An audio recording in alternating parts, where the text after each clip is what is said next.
All of these are ordinances amending Title 15 entitled Land Usage, Chapter 123 entitled Zoning Code of the Code of Ordinance of the City of Gary, Indiana.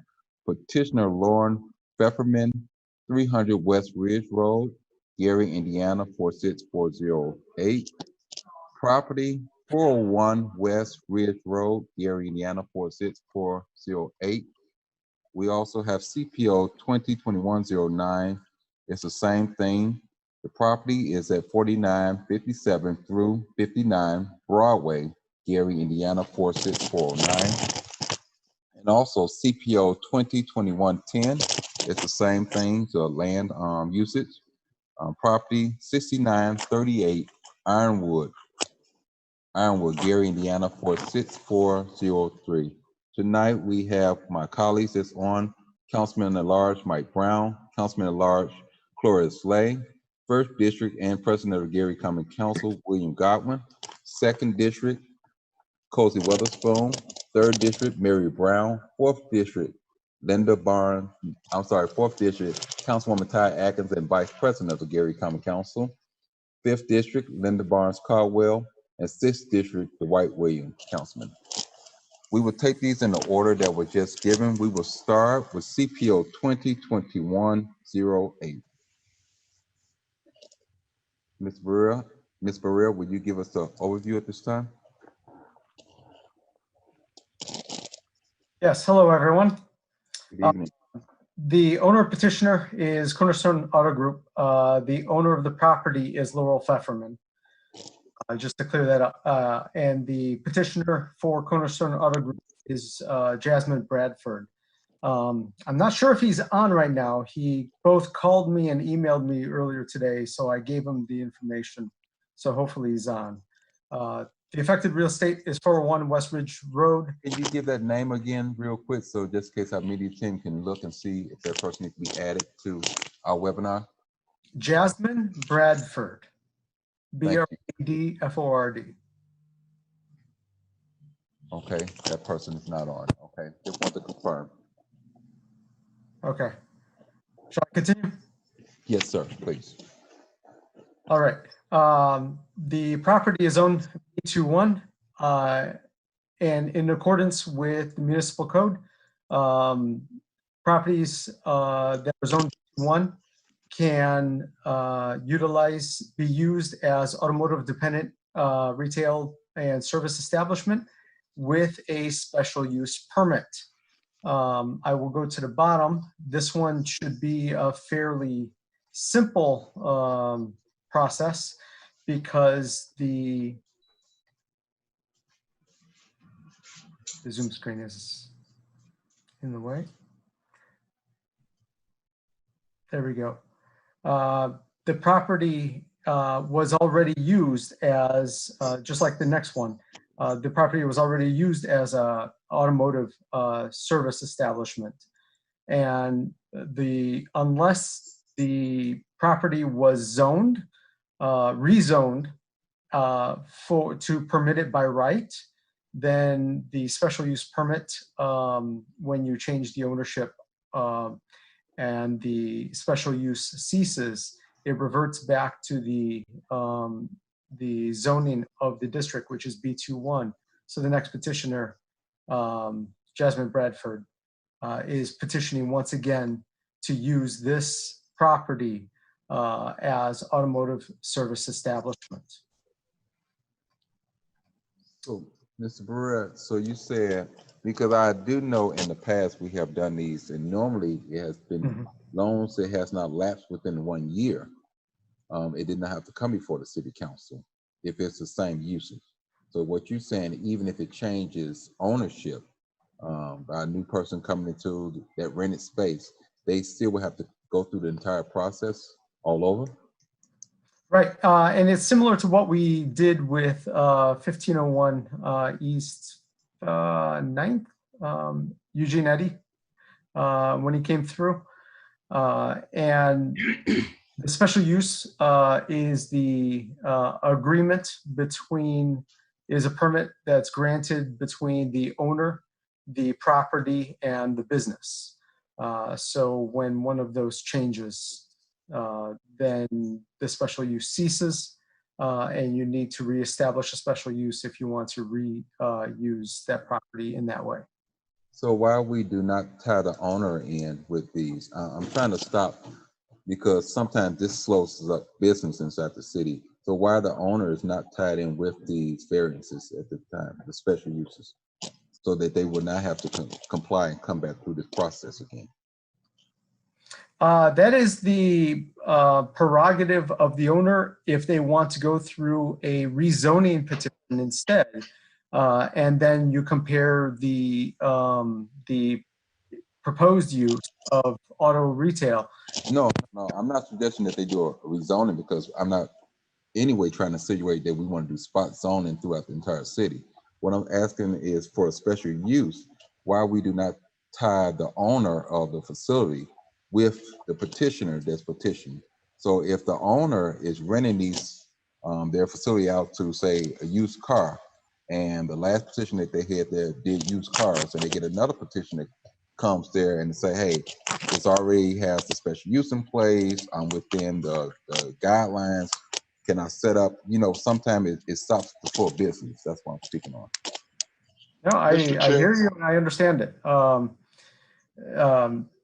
I think the way the municipal code is currently written, this is our reading of it. So if we want to clarify that in the municipal code, I'd be all for working with you to amend that. Okay. Can you state the code language that covers this issue? You said you're reading of it, so there's some interpretation happening. But what's the language that you're referring to? I'm going to stop the share so I can go find it. And if, Mr. Chair, if I may, this is Corporation Counsel. Mr. Berea, in this particular instance too, was there proof that there was actually that this was not applicable for the discontinuation, the discontinuation section of the municipal code that you're referencing? So that there essentially, I guess the question, better way to ask it is, was there proof that this was used as a car dealership within the last 6 months prior to the application? I believe there is. Okay, and then the other part, and I saw this in the report, it states at the bottom that there was the need for proof of ownership. Has that been produced? Because I think that's kind of a threshold issue too before the council. I just saw that and it just came to mind. Yeah, I do believe that he gave me a signed document from the owner, because we had to go with the trustee group of Laurel Pfefferman. I do believe we have that. Okay.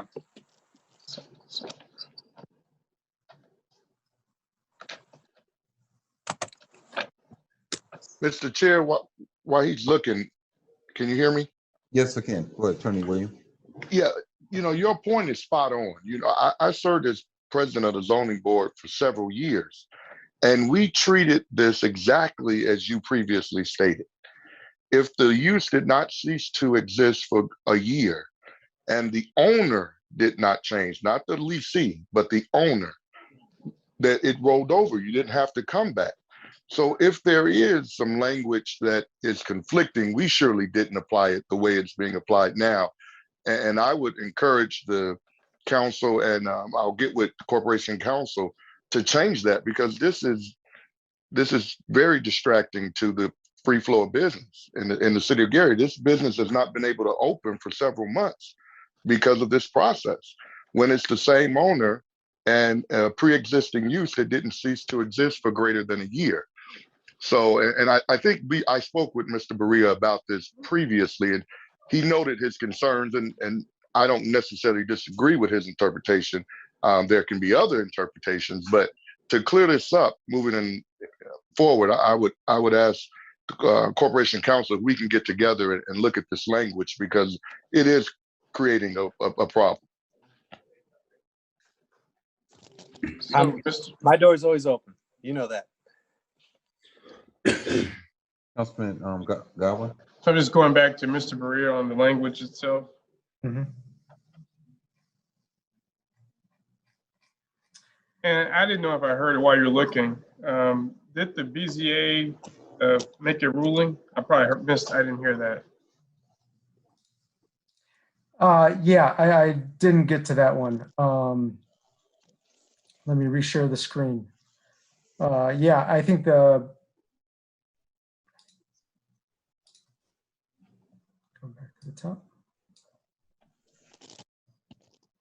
The BZA voted to approve the petition with the condition that the petitioner provide proof of ownership. And did the administration state a position for or against? Staff recommendation, you mean? Yes.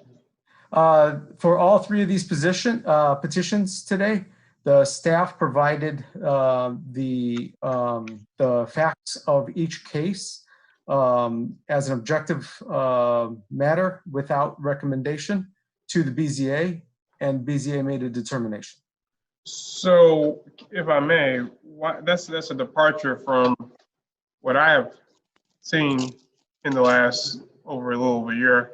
So why is that? I mean, I expect that you are the front line in terms of our zoning plan and standards. Why are we now not making recommendations? That is correct.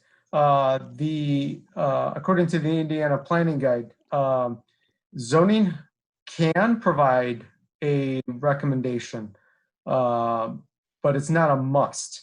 And I understand that it created quite a bit of confusion, given that the common practice in the city of Gary and in other municipalities to provide a recommendation on every single occasion. There are other municipalities that they approach it in the sense that when staff gives a recommendation, it's when a petition is directly in line with the future development of the comprehensive plan or the administration's efforts. And Ms. Burke, can you expound on that administration's effort, because you went from a comprehensive plan, that could be anything that the administration wants to do. So that's kind of broad there. That's correct. That's correct. There are a number of variances that residents and business owners can seek that they have the right to seek, and they get objectively reviewed by both the BZA and the bodies here. And not every one of them, this was the approach I was taking, not every one of them needed to have a favorable or unfavorable recommendation from the staff. If I may interject, I think the problem with that is twofold. On the one hand, I don't know why we're changing protocol midstream, absent some policy that's in writing or someone coming to us telling us this is how we're now going to do business. That's my first issue. My second issue is that I think you, to a degree, based on what you've just said, you prejudice the petitioners, because basically you're saying if you don't make a recommendation, if I'm hearing you correctly, that means that whatever is before us is not within the comprehensive plan. It's not an administrative priority, i.e. it's not something that we see as something we want, right? So it would make me feel inclined to say, well, why would I vote for it, right? Because immediately it's prejudice in the sense that there's no recommendation. If it's something that we don't think is part of the comprehensive plan, or that the administration doesn't think it's good, why not just make a recommendation of no, right? I mean, you're the zoning department, right? And so you're seeing things that we don't see in the totality of what's happening around the city. I would expect that you're in conversation with redevelopment, with economic development, knowing the things that are coming down the pipeline. I would hope you're all under community investment. So if it's not a good thing, then I would hope that you would just tell us that and why. And if it is a good thing, tell us that too. and why. So I would encourage you to abandon this practice of not giving a recommendation and just state a position. Neutrality is not leadership. And so we need to know where you stand and where the administration stands. That doesn't mean we agree necessarily, but we want to know where the executive branch sits. At least I do when these come before us. Mr. Chairman, Councilman Lay. I absolutely agree with Mr. Godwin. If they're not going to send us a recommendation, what do we need them for? I mean, we need to know. I was informed, 15-handed, that possibly because we disagreed with something as a council, I mean, they were, I guess, thin-skinned. I'm not saying Mr. Berea, they didn't mention his name. They're not giving us recommendations on certain things. Then they're not fulfilling the reason we appointed them. We need to appoint new people. So I absolutely agree. They should, again, we should get a recommendation, because if they don't give us one, they need to give me a real large document I don't want to read of why they're not doing it. And I agree with Mr. Godwin. It's something.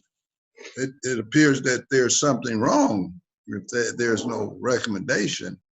I would assume if they're listening to people, they should come to a conclusion, not abstain from necessarily making a decision. And I understand one of these, they didn't make a decision. Well, I'm not sure their value. If they're sending it to us, we might as well do everything. Do the BZA work and zoning and everything else. And then we decide. I don't think we should do that. That's what they're forcing us to do, as opposed to telling us where we are. If I could, Mr. Chair, I think what Mr. Berea was trying to get at with his, with his explanation as to why he, as the zoning administrator, was not making a recommendation, was to, kind of avoid what, a lot of municipalities fall into the trap of just rubber stamping. And I think it was more or less just ensuring that, the opinion of the administration wasn't the only opinion that was ultimately going to, to prevail in these instances. And that I think what Mr. Berea was attempting to do was, have the BZA come up with a determination on their own, but when best presented with the facts from a neutral standpoint. If I'm not mistaken, Mr. Berea, you can correct me if I'm wrong, but it seemed to be what your role was really fact collector and, putting things into, as much of a neutral presentation before the BZA as possible. Is that correct? 100%. Yeah, but that's not what we want. That's not what we want. Well, we want everyone under us or aside of us or behind us to give us their recommendation, period. Yep. So, I mean, if he prejudiced somebody, that's unfortunate. They shouldn't be.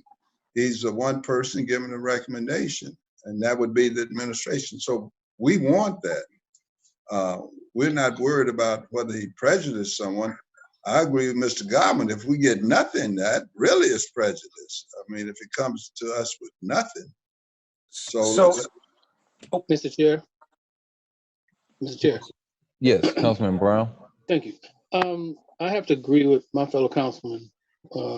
And I also have a concern because Mr. Barrera has a responsibility to get the proper information to us so we can make the right decision.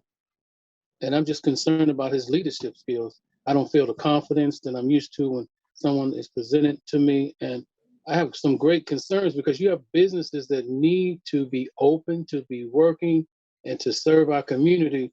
And now I'm not going to hold this against you because you don't live here, but I am going to hold it against you if you don't serve where you're at properly. And if you're in this position, you have a responsibility to make absolutely sure that the right information gets to this council and is done in the proper manner, excuse me. And this evening, I'm disappointed. And I think you need to go back to the drawing board and figure out a way to get this done right. And I understand Attorney Poe trying to defend you, but you've got business people here who want to be involved in making absolutely sure the city moves forward. And we just can't do it if you don't give us the right information. And we can't do it if you lack the confidence, regardless to you being the only person who actually put in for the position. That's still not good enough for me. I want someone that's going to be totally committed to it and going to get it done right. And you have to excuse me for being so blunt, but I don't know any other way to be. Thank you, Mr. Chair. Mr. Chair, if I could, I just kind of want to point something out as far as, you know, with the position that Mr. Berea holds. Essentially, I you know, from my standpoint, I understand what he's trying to accomplish, and he does present the information in much more depth than anybody that has held that position that we've had. And I mean, I say that knowing the last 3 different persons that have had his position. The issue is, I think what he's looking at it as, for example, with the special use ordinance in particular, it states, you know, special use shall be authorized by the Board of Zoning Appeals. No special use shall be granted unless the special use meets the following, and then it lists the criteria. So essentially, it seems to me as if he's taken the position, here is all the information. There does not appear to be any issues with these criteria. If there does not appear to be any issue with the criteria, it's not as if he's saying, you know, yes, the administration agrees with it. He's just pointing out that there from the administration standpoint and from his understanding as the zoning administrator, there is not any particular issue with these criteria. Therefore, the BZA would therefore be in a position to accept that information and make their own decision. I completely understand, and I think what we could, you know, I understand where he's coming from, because it removes the element of, you know, potentially rubber stamping anything that the administration says. I think what would be a potentially happy medium would be if the administration, after the BZA makes their determination, there being you know, a specific recommendation from the zoning administrator to basically let the council know where Mr. Berea is coming from, and would provide that leadership that you were talking about. I think he was just attempting to stop the, you know, what was likely looking like rubber stamping. I mean, it was very few and far between where you saw the administrator's recommendation not just accepted by the BZA. And I think what he was trying to do was really start a healthier conversations that were happening at that level, where you have these individuals that were appointed to that board. So I think you can accomplish both, but basically it would be kind of one before the other. Have the BZA make their determination, and then have the administration say, yes, we agree with this, or, you know, in fact, the zoning administrator doesn't agree with this for whatever reasons. Does that make sense? Mr. Who Chair, appoints the BZA? Who appoints these members? There are 3 members. There are 3 members that are appointed by the mayor. Then there's one member appointed by the planning commission, and 1 member appointed by the council. Mr. Chair, if I may, I think that this is really not a debate, right? I think that what I'm trying to suggest, and Councilman Brown and Councilman Lay, is that this is our expectation. You, Mr. Berea, you will know, I don't have a degree in economic development or planning or urban development, right? You're the expert that's been hired to do this. You have more time with the petitioners. You have more time with knowing what's happening throughout the city, what businesses are coming, what development plans are coming, than anybody on this call, right? And so if that's the case, you work full time. BZA members are here a few hours a month, right? So there's no way that they can listen to somebody for 10 minutes or 15 minutes or however long it takes and have the breadth of knowledge that you're going to have. And so there are times, as I said earlier, where you might make a recommendation. That doesn't mean we're going to vote in favor of it. It's not a rubber stamp. I think you have a criteria. And if you weigh the balance of where the facts lie with the criteria, and you say yes, if it meets the criteria. And in fact, I know there's some cases where we could get sued if we didn't approve it, right? Because if someone tried to contest something that people had the right to do, right? So I think that we just need to hear a recommendation. The BZA needs that. None of those persons are experts in zoning or economic development. They're citizens, right? it's a jury of the peers, if you will. But they're looking to you to provide that the administration standpoint. Now, here's what I will ask you. Who authorized you to change the practice? So did you tell your superior or the mayor that I'm no longer going to make recommendations, or were you asked to no longer make recommendations? So this is clearly a change in protocol over the course of the year. It's a change in the interpretation of the protocol. That No. It's a change in the protocol. Now, I don't care about how you interpreted it. What I do know is that since I've been here and you've been the zoning administrator, you've made a recommendation.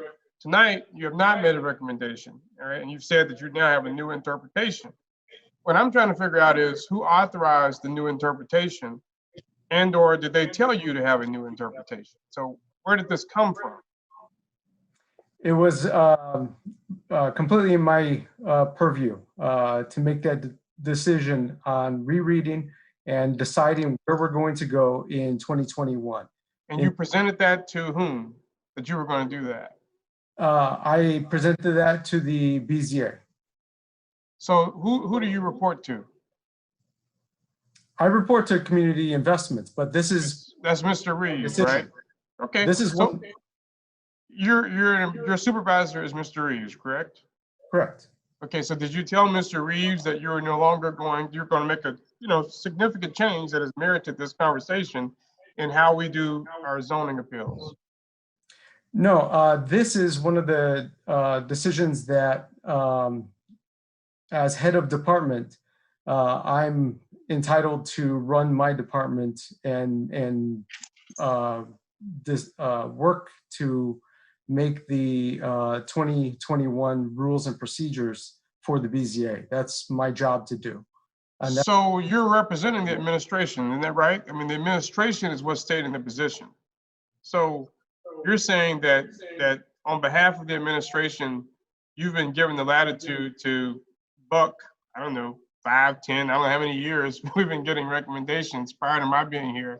I'm sure Councilwoman Brown, we've been getting recommendations for years, decades. So this is not, an insignificant change. It's one thing if you say, hey, I'm going to put the date here and put your address here on the form, right? There's those kinds of administrative decisions.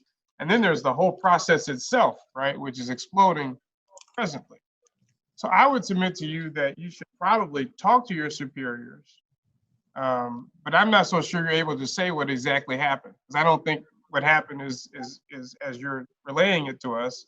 I think, as Councilman Lay alluded to, there's some pettiness that's going on in terms of the complaints that some of us raised about what happened in the BZA. And so the response should not be to abandon protocol with a new program and a new interpretation, but it should be to educate the BZA better and all of us about what the standards are, about what the criteria are, so that we're consistent, and most importantly, we're giving great customer service, right, to petitioners. And the issue is, no one should shy away from something that's unpopular. I'm gonna have to make an unpopular decision, right, next week. In some cases, some people like it, some people won't. But that comes with the territory of being a public official. So if what somebody wants to do makes sense, it aligns with our plans and programs, just say that. And if it doesn't, say that too. We may go with you, we may not. I think that's all we're saying, but I don't think it's a debate. And in fact, I probably won't assign any more of these to a committee as long as I'm in this seat. But if I've not been affirmed that there's a recommendation, we won't even do this. So we're not having a debate about it. Mr. Chairman, I absolutely disagree with what Mr. Godwin just said. Listen, what we tell them, we want a yes or no, period. I mean, there's no debate. That if you tell the mayor from now on, when these come, that means they don't have to go up through a chain. You go to the very apex of this pyramid, I like to say, and say, we represent the entire council. We want a decision, period. I don't think we should stop assigning them. That then becomes the procedure. That's not subject to debate. Well, I agree. And my way of showing, I'm making that known now, and I have no problem putting that in writing. Well, but again, I does think it not should be happen- directed to the mayor, not to anyone beneath him. In other words, Ms. Berea is doing something. Again, I don't find any great fault with it, other than the fact I want to know. And I think that's what you've expressed. So that now becomes the procedure when it comes to this council. Yes, no. I don't want one where people listen and say they can't make a decision. Right. Then we need to start appointing new people. Well, I agree. I agree. And I'm making that known. I have no problem putting it in And I'm writing. not talking about Mr. Berea at this time. I'm talking about Board of Zoning and Appeal. That's where I understood a problem occurred. They didn't mention Mr. Berea at all. They said it's one coming up tonight. I was told that they didn't make a decision. Right. Everything about what they did said it should have been reported favorably. They get to the end and said, we're not going to make a decision. That's the one I'm specifically talking about, not Mr. Berea at all. Right. Let me say, it's inside of our document, a recommendation was made, is staff in general are in favor of initiatives for a new business, including home-based, home-based businesses, basically. So it's in a document here. So I don't know from the document that was printed to what we're getting verbal here, when did the procedure change? But it's definitely in a document here. Really, it's on page 2.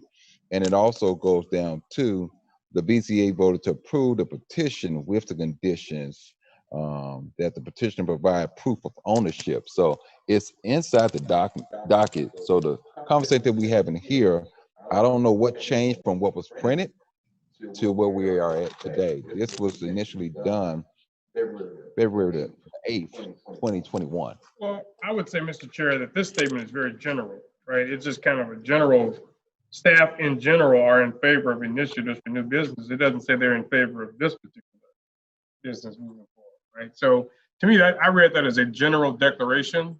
But they're not even disclosing that. Yeah. That's not even being disclosed. So I understand your point. What I'm saying is, this is saying one thing, and we're just something else is coming out on the screen here. But even that statement by itself, whether it's in general or whatever, that's not even being disclosed at this time. So I definitely understand the conversation that's happening. But I think even if that's the case, that should have been disclosed. So that's crucial information. Any other council members? Comments on CPO? I do think he was going to point to the statute. You were going to talk about the statute in terms of how we handle special use, and whether Attorney Williams mentioned that a year, if the ownership had not changed and it was within a year and the ownership hadn't changed and the use was the same, why should we have to go through this procedure? Why not just leave it alone? And you mentioned that there was statutory language you were referring to. Yep, I could work with Attorney Rinzer and Attorney Pohl to provide that to you. Okay. So my question, does gas stations fall under special use, or is that a zoning change?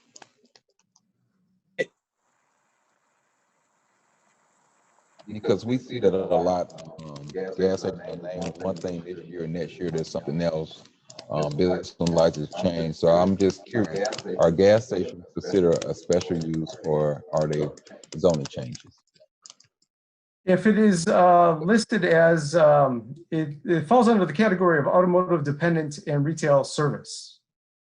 So wherever the municipal code identifies automotive retail and dependent services by right or use, that would also include the gas station.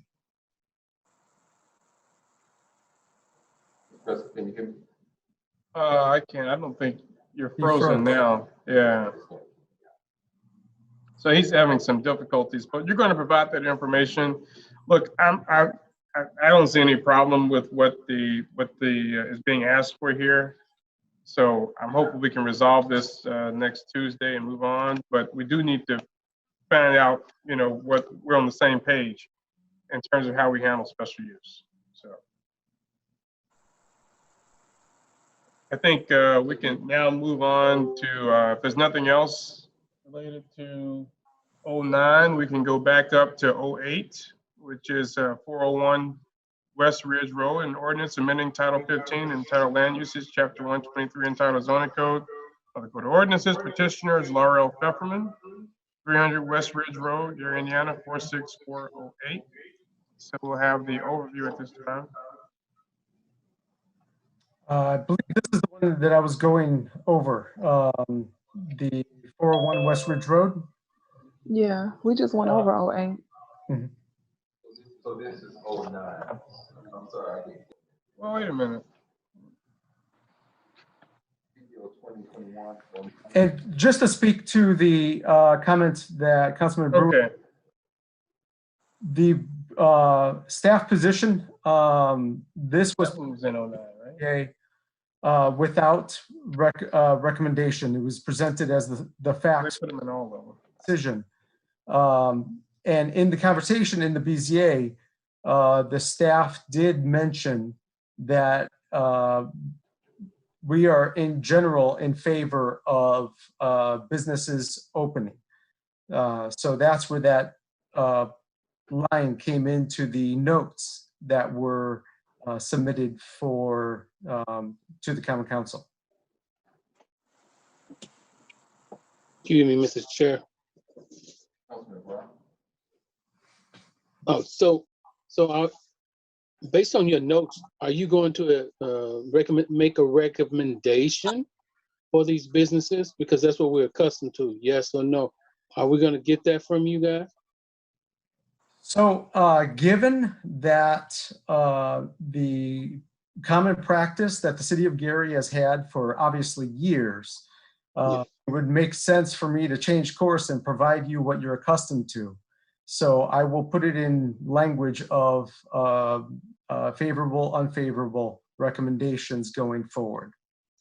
Now, thank you very much, because one of the concerns we have is how the business community can flow properly and get the service it needs from City Hall, because the council, we meet on a weekly basis, but the city operates 24 hours a day. The business community is there in City Hall during the day when we're normally not there. And that's very important that we do that moving forward. And I can understand sometimes people want to make changes, but there is a process, and there is a process of notification. And I think that's very important that be done. That's why we have emails. That's why we communicate like we do, so we can try and make sure that there's not the frustration that we've been receiving phone calls from business people about the situation as far as how the timing factors in there. And that's something that we have a concern about. So I must tell you that that's important for us to get back on track and make sure that we serve the business community in the right way. That's the important aspect of Gary moving forward. The business people, when they're happy, homeowners are happy, it helps us all. So I think that's something we need to really be strong with. And again, if there's some changes or concerns, I think that needs to be addressed by a group, including like the president of our council or the chairman over the committees or council people, because this is very important as we try to move forward and really make our city continue to grow. Thank you, Mr. Chair. On to CPO 2021-09. Sorry, I was muted. CPO 2021-09 at this time.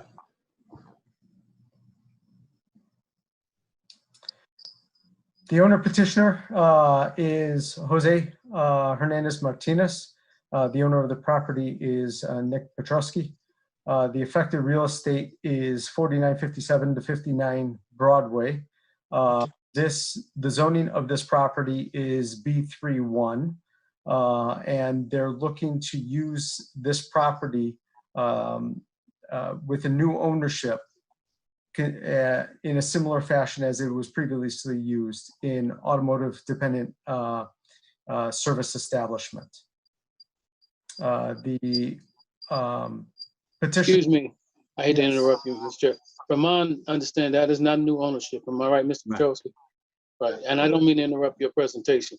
Again, this is another concern that we have about how we are doing business and the frustration of business owners having vacant property that needs to be occupied and operating on a daily basis because we are not doing what we need to do. So let's back up again. To my knowledge, Mr. Chair, this property has the same owner. Am I right, Mr. Petros? Yes, Okay, thank you. same ownership, Can you continue, please? different tenant. Yes. So right there, before we even go any further, I would request that we will put the owners and a petitioner to, and that way they can go and you can continue the process, so they will not be repeated. Yes. Mr. Chair, you went out. Same use, and it's not changing. Am I here? I'm getting kicked off again. He's saying that we should in the future put the petitioner and the owner on so that they don't have, so the owner doesn't have to come back just because the lessee changes. Does that make sense? Yes. So I guess you can proceed. The business owner changed. And that's what was referred to here.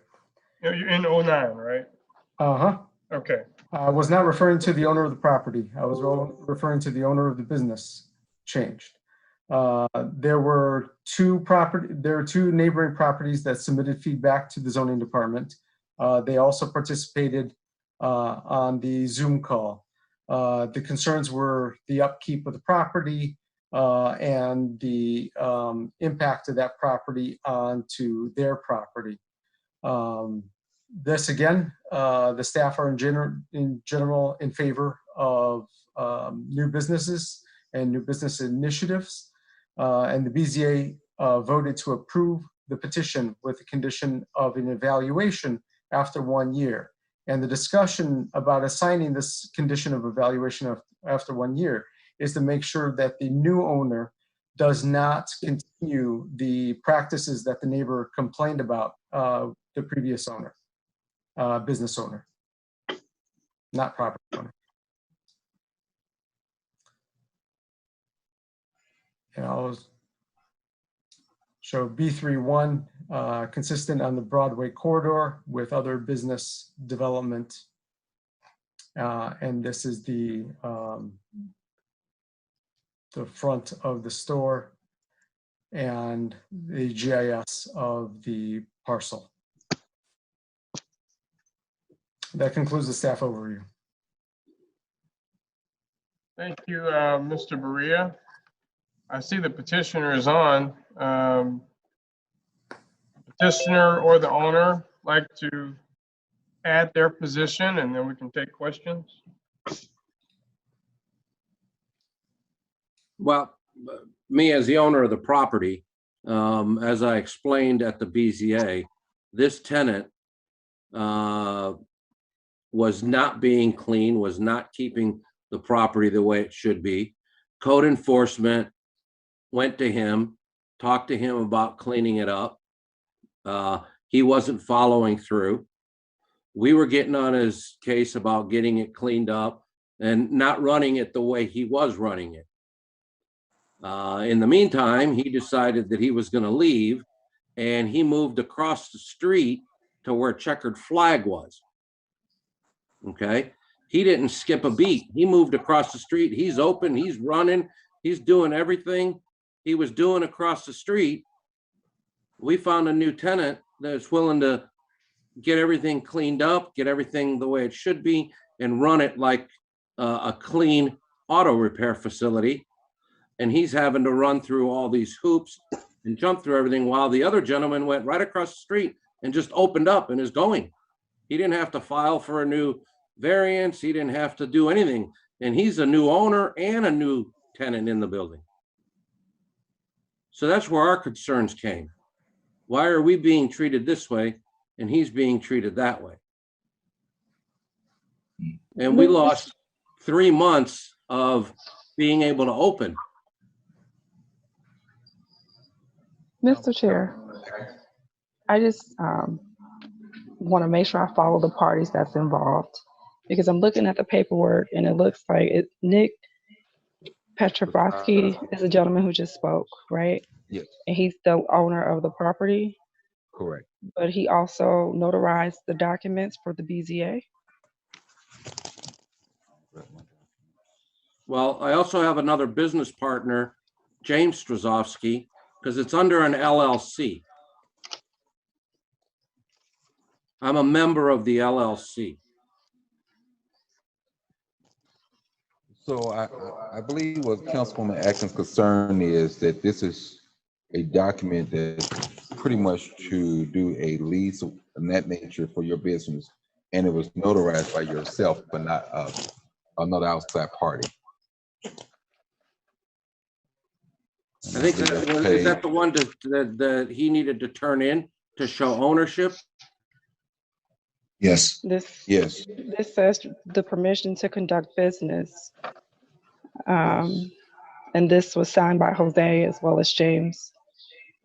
But regardless, if it's your property, you know, from a notary public, you shouldn't be notarizing documents where you have an interest Specific interest. in any.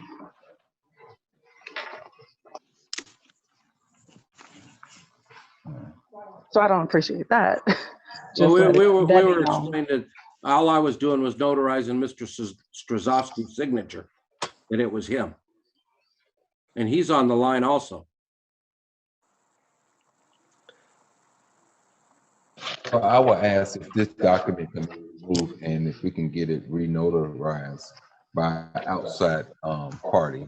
You'll have it tomorrow. Okay. Mr. Chairman, Yes, Councilman Lay. if he's a state notary, he certainly can attest to this, the signature of someone else. He's not attesting to his own signature. No, I'm a state notary, and one of the requirements is that if you I have any also type of interest in it, was a notary. then it's for just years. an ethics thing. You shouldn't. Well, So it would be better if we just didn't even allow that to happen. So I would okay, now appreciate that, Mr. let Chair. me conclude. He is not in violation of state law. I probably was a notary for years. I stopped because I was an attorney and people thought I was attesting to what is contained in the instrument. The only thing he's required to do is to ask them to present proper identification, and then he notarized their signature. Now, if you just say you want to, there's nothing illegal about it or unethical about it in the law.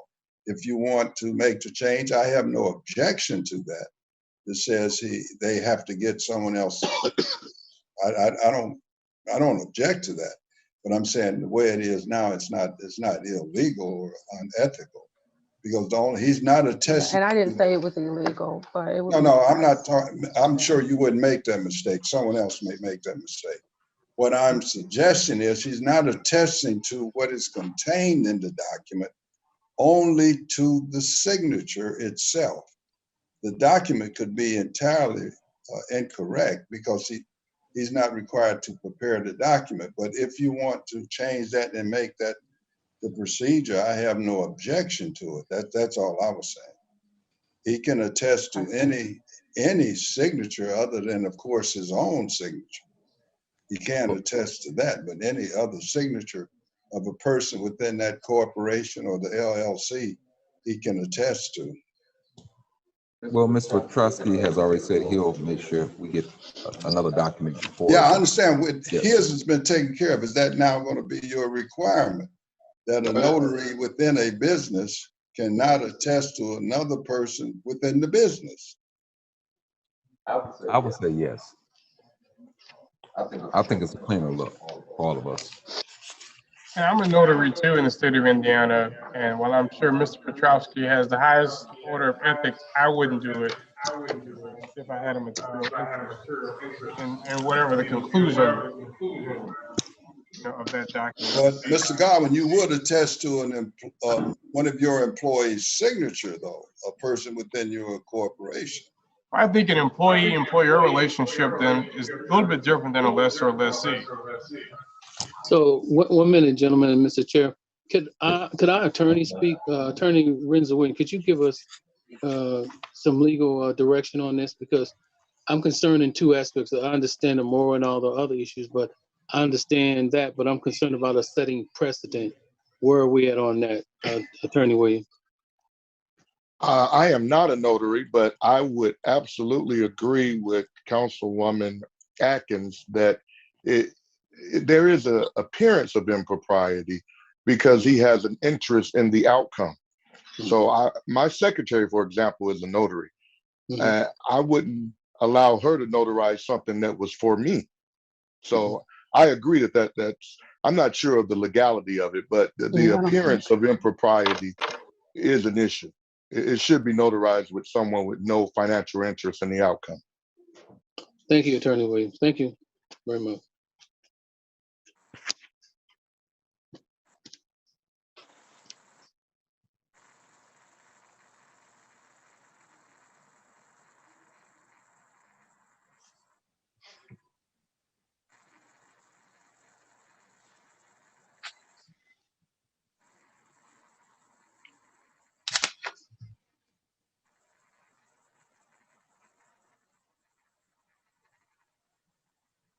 Mr. Chairman, you're going to proceed.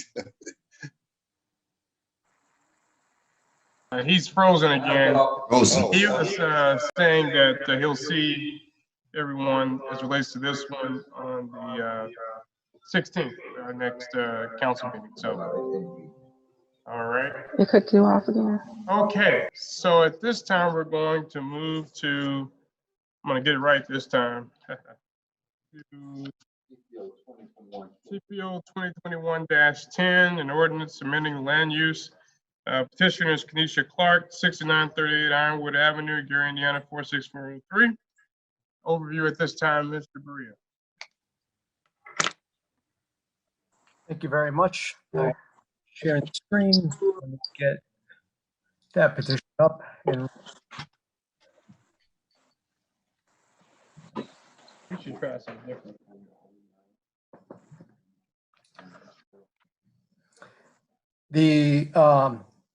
we start with the zoning map, that it's a residential property in the zoned R1.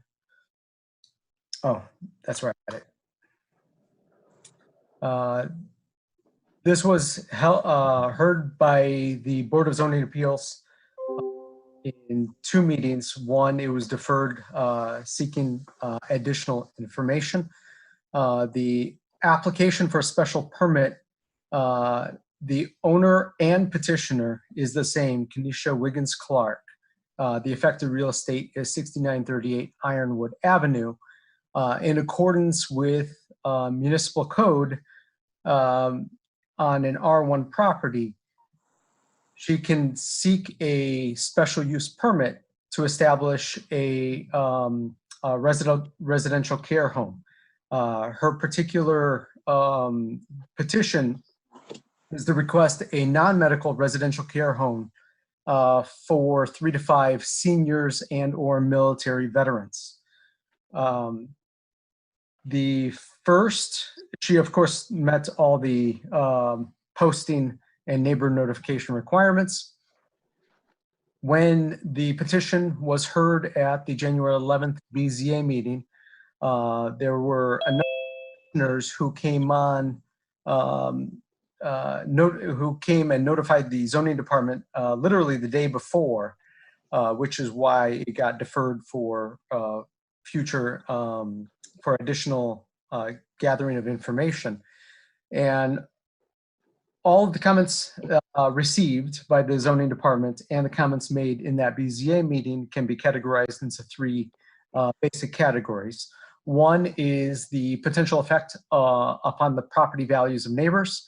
2 was a question of whether, basically an infrastructure question, whether the home is on a septic tank, and it was questioned whether the septic tank can handle 3 to 5 residents, and a question about potential impact upon traffic. The petitioner sent between the January 11th BZA meeting and the February 8th BZA meeting, the petitioner provided information that responded directly to each of those. And all of that is in your packet. One is she provided information showing that special uses in residential properties do not negatively affect the values of neighboring properties. 2, she provided information on how she invested in sealing the water issues, the damp issues in the basement, and upgrading and fixing the septic tank, so that is not an issue. And then provided photos and other information to address the potential information upon traffic. And mind you, these are not residents who are going to go in and out. The comment was on emergency vehicles, I think it was. At the February BZA meeting, the petitioner, the overview was given once again. The petitioner provided an explanation of those responses to those 3 categories of responses. And the neighbors, the concerned neighbors who joined the call expressed 2 categories of concerns. One, again, was the potential effect upon property values of neighbors, and 2, the effect on the character of the neighborhood. This is another one that staff views in general supports the establishment of businesses, including home occupations. That was stated in the BZA meeting, but was not provided in written evidence to the BZA members. And I provided, let's see if I go back, if you want to see the parcel level area, and it also included in the packet were the floor plan and photos of the property itself. So that completes the staff overview portion. I will take questions at this time. So I guess before we get to the petitioner, I did want to ask you, how many letters did you receive in opposition and how many in support? I have included all of the letters of support and opposition in the document. Counting the numbers became a little tricky because I received the same opposing documents multiple times. So I actually went through and sorted out the ones that were duplicates. But I don't want to misquote the numbers. They're all in the packet from pages 37, I think, onwards. 37. Okay, I'll deal with that later. Yeah. Thank you. Did the petitioner members at this comply? time? I'm sorry. Councilman? Yes, Mr. Chairman, I'm sorry. Did the petitioner comply with all of the requirements? I believe you said for an R1, Mr. Berea? Yes. This was one of the concerns that the BZA members had, because the petitioner met all of the special use requirements for an R1, and they were, this was the question on whether their the information that they have to assess is proper, given that a previous the 1987 Arthur was denied, and so they viewed this as meeting those requirements, but had concerns about the number of letters that were received by neighbors, if that was a the neighborhood character, welfare of neighbors issue. And so that was part of the reasoning why this was forwarded with a no recommendation. Well, I think that's back to what I was asking. In other words, the person complied with all the requirements. So let's get that straight. There's no problem with the requirements. This person accomplished that. Is that correct?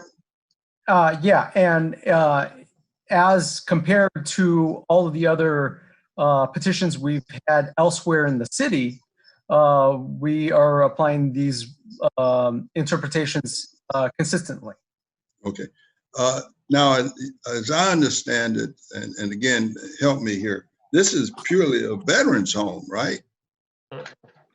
Or is it something other than a veterans home? The 3 to 5 seniors and military veterans.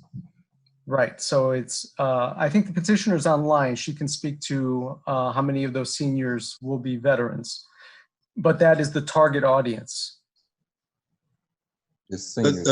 Does this type of home exist anywhere else in the city of Gary?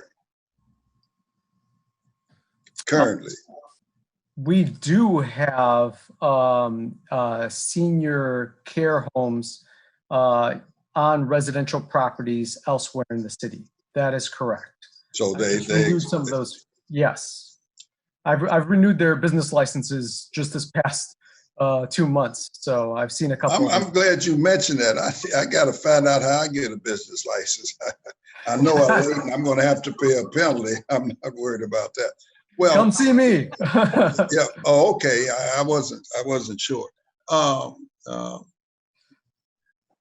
These other ones, as they've been operated, do they harm the neighborhood in any way? I do not know of any harm that the other ones provide upon the neighbors. And matter of fact, if you compare it to daycares that are throughout the city, I imagine the impact on neighbors would be at least comparable or less.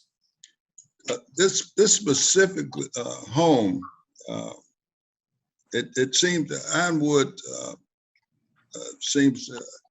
Avenue seems to be in this area have very nice homes. Is that correct?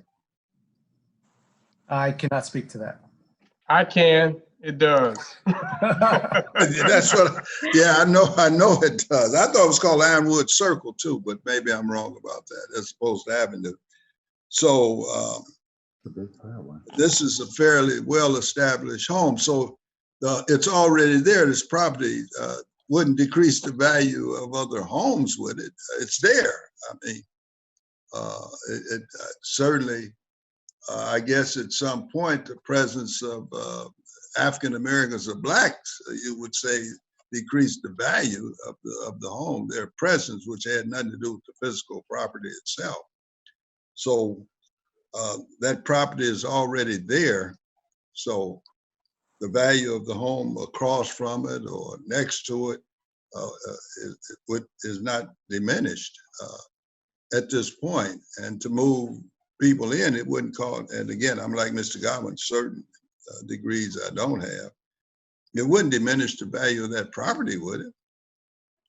I have no data that would suggest otherwise. But you also don't have any data that suggests either way, right? So I think it's a debatable question, right? And people have different perspectives on it. I'll talk about it a little bit later, but. Well, are they gonna, then we would need appraisals everywhere. In other words, this couldn't move in next to me. If that's the case, you would have to then give me a market price of my property before and a market price afterwards. If it's in one place in the city, then certainly it can be at any other place in the city. There's nothing special about Ironwood versus Pyramid. In other words, if one moved into me, then I would ask everywhere in this city, there's an appraisal, market appraisal, and then it had to be put up. Somebody have to make an offer to purchase. So irrespective of the value of that property, it's already there. So 3 or 5 people moving in, I would assume a family with 3 children you know, the parents and the 3 children would be 5 people. So if you decide that 3 to 5 affects the value of the property, then no one should have a home that has 3 to 5 in it. If that's the criteria for evaluating whether or not the property is diminished. And if you can put it one place, I think it can be put, as far as I'm concerned, it can be put in any other place, especially if the property is already there. If we were talking about building a margin home in some kind of way, that may hurt the property much more so than the occupants of the property. And I think the example used is daycare. I don't, if the petitioner's on, so currently she don't have anyone in the property, is that correct? Well, Ms. Councilman Lay, you're right. The petitioner is on, and I would like her to introduce herself and give us a little overview of it, and then I can come back to get some more information. That's fine. Okay, Ms. Clark? Yes. Yes, can you give us an overview of what you plan on doing with the facility and the home? Absolutely. I'm trying to get to my screen, but basically it's a senior home for veterans and or seniors with chronic or terminal illness. So these people are terminally or chronically ill. They can't or don't drive because of their illness. This will be their last resting place or their last place of residency, where they would also do hospice here and transition in a dignified way, just as my mother did. This is not a typical old folks home or anything like that. Wiggins Manor is proposed to be it's a place where you would want your mom or your dad or your grandparents if you can take care of them yourself. It's a private pay upscale residential living home to accommodate a unique few. Aging adults suffering from a chronic illness, or seniors battling a terminal illness, or veterans under the medical fostering care program. Under the veteran foster care program, is controlled and operated and regulated by the VA, but the caregiver is highly supported by VA resources for the residents. The veteran is required to be at a nursing home level of care, which means they have to be sick, or, you know, resident have to be a nursing home level of care. The veteran pays monthly depending on their level of care that's needed, but is regulated and set by the VA. The home will have a maximum of 3. Even with the veteran, the VA, you can only have 3 veterans or 3 care people in the home. So you're not allowed to have no more than 3. The petition property is the resident's final home. They'll have 24-hour compassionate and quality care, as well as live out their days and loved in a dignified way. The home is designed to promote a higher level of standard without compromising care, mental, physical, or emotional well-being of the resident. One of the biggest issues that they kept saying was that I was rezoning for, like, I was building on to the family home. This is my parents' home. This is a Wiggins family home. My dad and his 6 brothers built this home with their own hands, blood, sweat, and tears. And for that reason alone, I would never alter, expand, do anything to the home outside of its regular maintenance. I will not cause any adverse changes to the character of the neighborhood. I will not adversely affect the property values. For I too have put in new windows, which was just installed on last Friday. I have a generator. I have new fencing. So it's things that I have done to upgrade the property value just as of recent. I will not create any significant or adverse impact on the quiet and enjoyment of my neighbors, impede or alter their orderly development and improvements of the property around us. I would not produce traffic, noise, light, or anything in the community. I will not present a fire hazard. These people are sick. They're not going to be roaming around in the community or anything like that. What is the house? That's the house. I'm sorry. And I too have to live with these residents, meaning my safety, my comfort, my quality of life is equally as important. So I have to maintain residency here among these residents that live here as well. So the type of resident that lives here is equally important. There is no rezoning, there is no expansion, there is no building onto the property, there is no parking. All of those issues, I never had a septic problem. I did do some waterproofing. My septic tank will accommodate 3 to 5 or more family members in a household. And there is no property value issue. In fact, if I switch over from a 1% to a 2%, my property taxes go up. So I will be paying more property taxes versus paying my 1% that I'm currently at now. So I don't, it's just old people. I'm just trying to help them transition in a dignified way versus them living out their last days in traditional nursing home, which are usually overcrowded and undermanned with staff. So chronically ill people get to come and live in Wiggins Manor and transition peacefully in a nice, pretty, clean environment. That's all. Can I ask you, what have you done at this time to the property? I have gotten new windows. Lowe's installed the windows on March the 5th. I have a generator that will be installed in July because Generac is behind on producing generators because of the pandemic. Lowe's is due to bring that generator in July. The basement has been waterproofed. It used to, ever since I've been a kid, the basement always seeped water, but over the years, when I got here with my mom, it was like so scary because it would be like to our above our ankles. And I said, we can't live like this. And so I had the basement waterproofed by Free Flow Environmental. And I have new fencing coming to for some privacy for the residents so they can just enjoy. The property is so nice because of the wildlife and things like that. And my mom, she had nice gardens and lawn furniture, and we spent a lot of time out there, and we thought it would be good to share that with other people that's dying. My mom did hospice here. She died here in her home. I help other families through Wiggins Enterprise LLC. I help them set up their home I help other caregivers care for their loved ones and set up hospice and stuff in their home for them, for their family members. So this is a passion. This is not about money.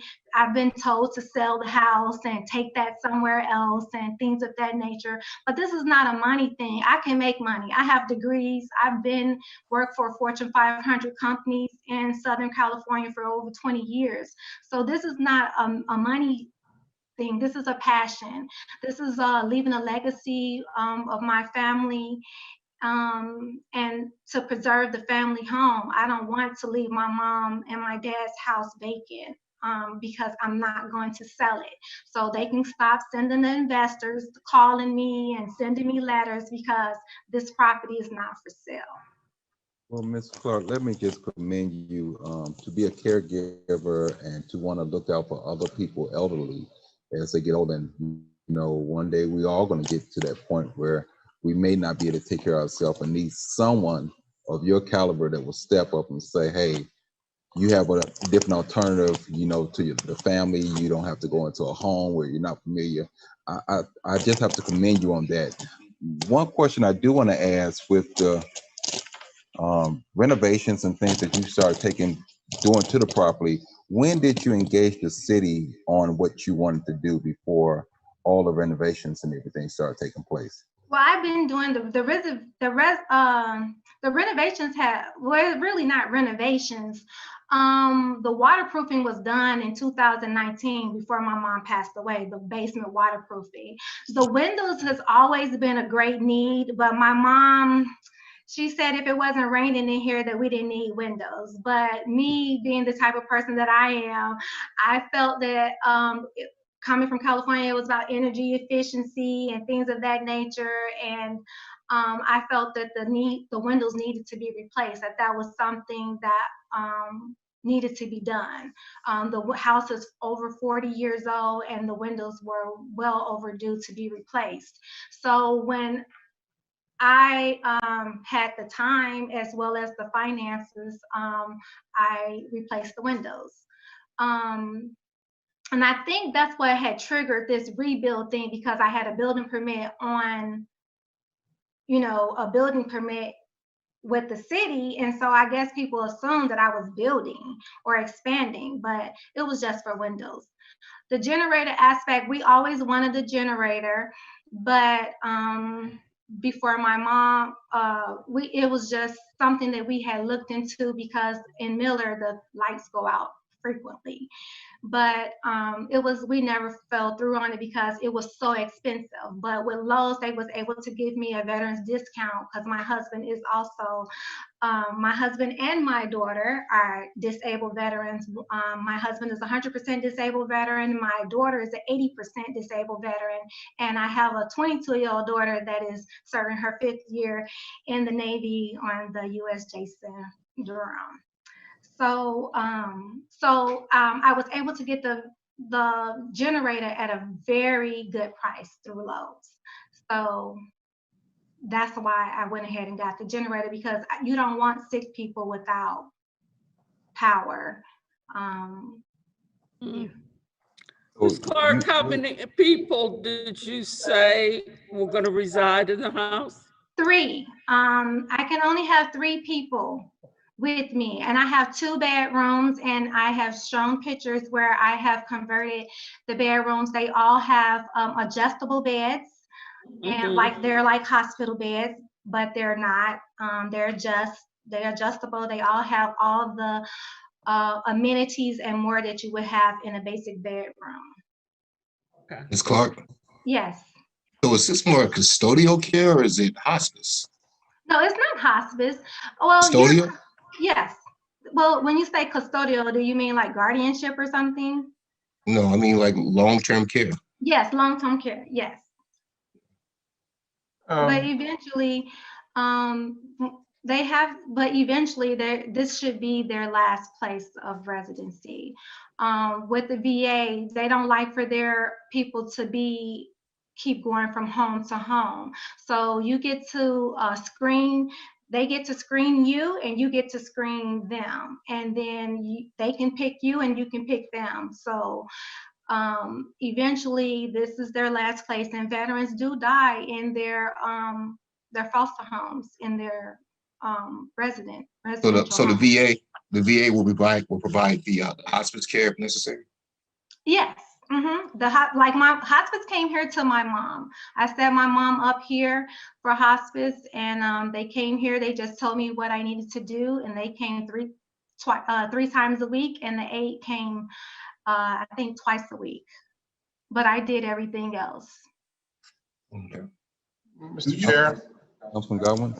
Ms. Clark, I also want to commend you for your caregiving spirit, as well as your care of your mother, who actually was a pleasure to meet. I met her on several occasions. Very dynamic personality, and so I have a lot of respect for her and you and for your work. But I must say that I am challenged. This is my district, and from the time that the sign went in the ground from the zoning department, the emails and the calls and all began. Even when the Board of Zoning Appeals meeting happened, I won't say who it was, but the person called me and said, "Man, you got a mess on your hands." That's what a member of the Board of Zoning Appeals told me about this. And I'm aware that there's a lot of folks who don't live close in proximity to the house who are supportive of it. Yes. But I'm also aware that almost everyone who received a letter who lives near the home is opposed to it.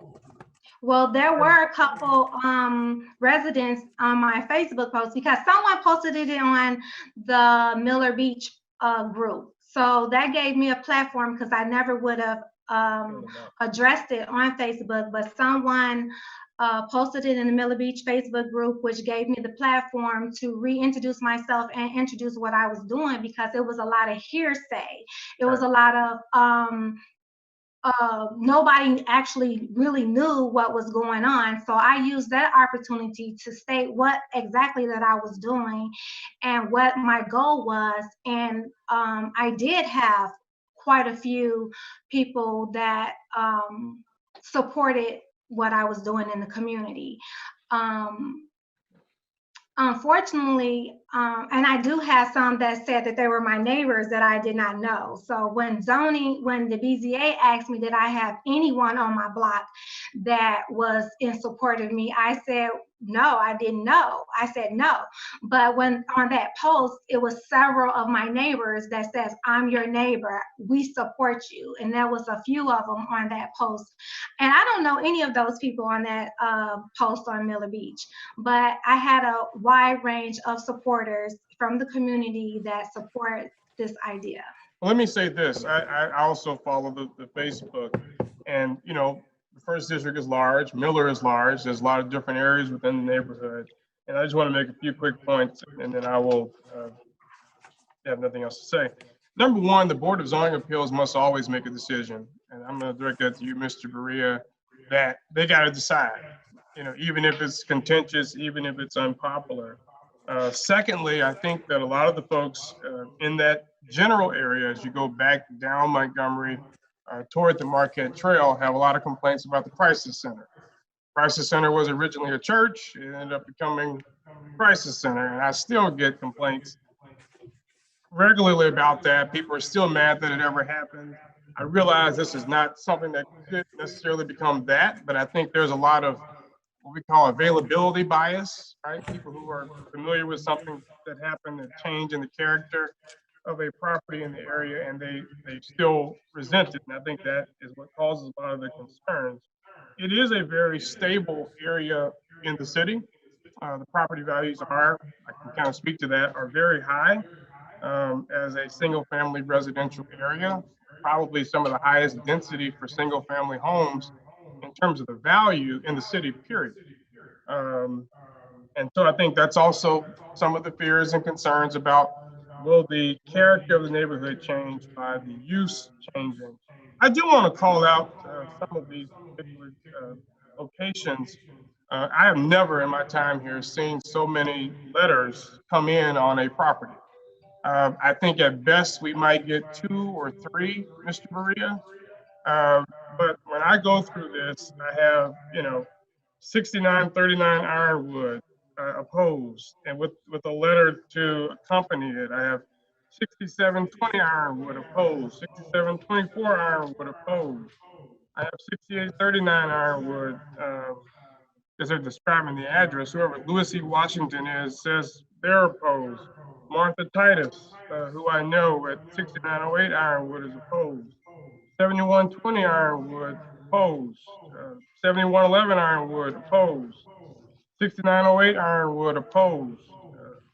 7119 Ironwood opposed with a long letter to accompany it. 7110 Ironwood opposed. 6801 Ironwood opposed. 6901 Ironwood opposed. 6808 Ironwood opposed. 700 North Montgomery, the King family opposed. 6925 Indian Boundary, a letter for recent purchase for home opposed.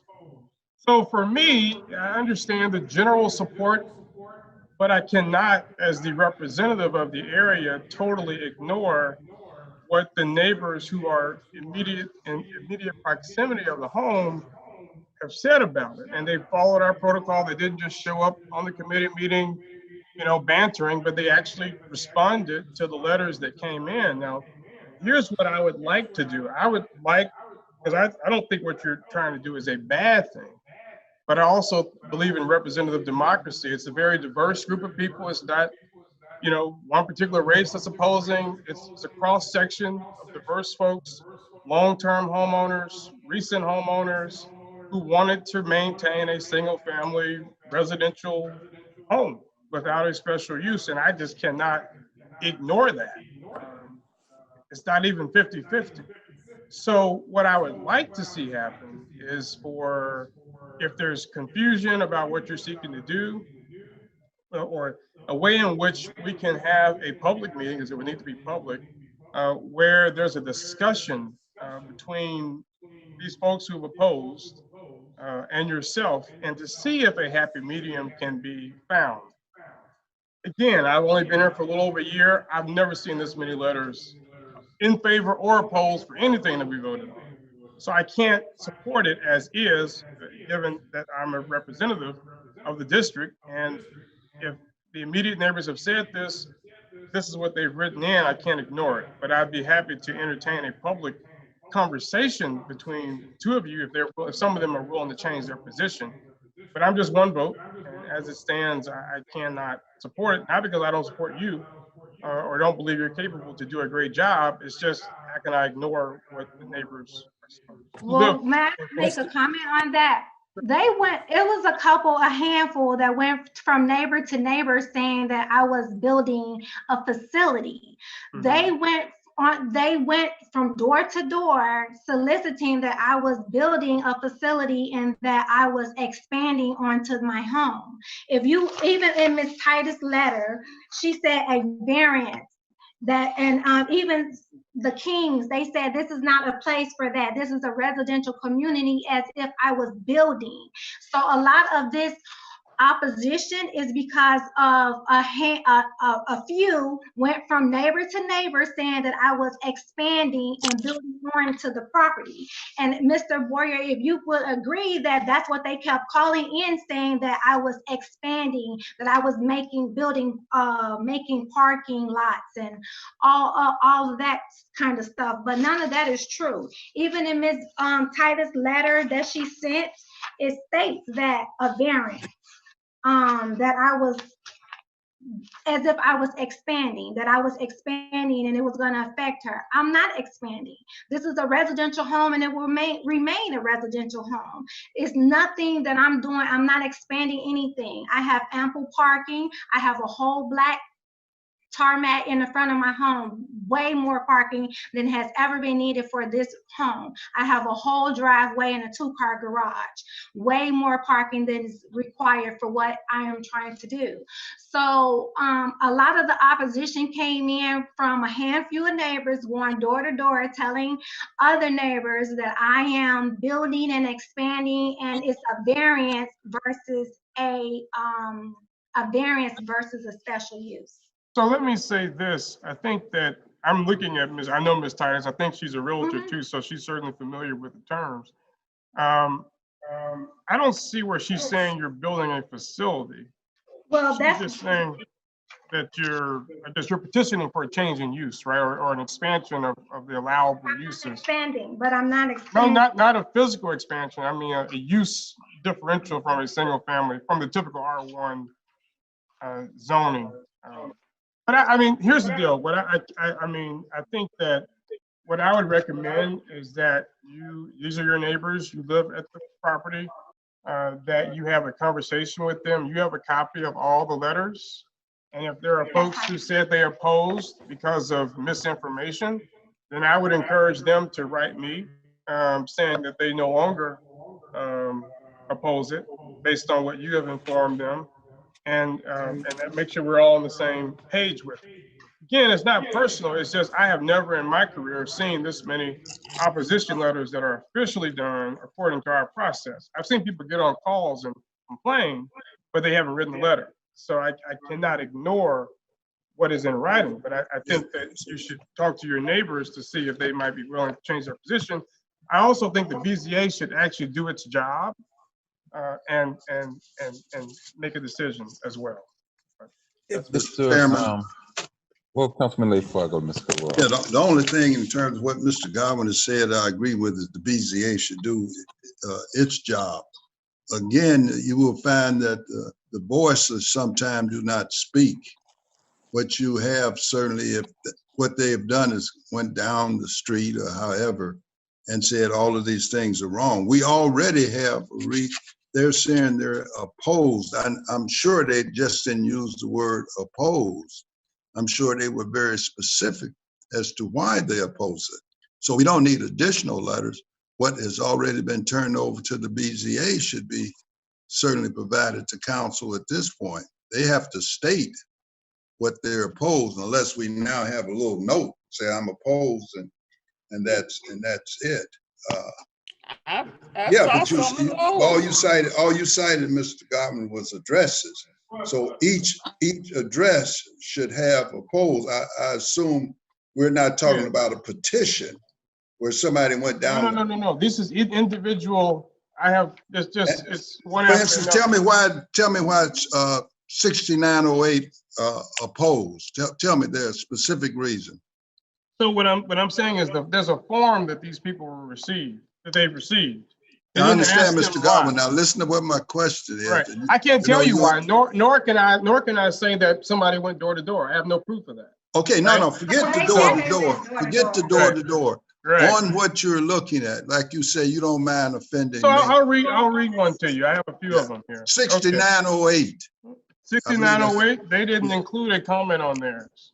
They didn't what? They just checked the box. We have Okay, a let's form that goes eliminate out. that one. Right. Give Well, you me can't another, eliminate all that they just checked the box on. How many Well, we got? I mean, okay, our protocol does not require a comment. However, we do have several letters.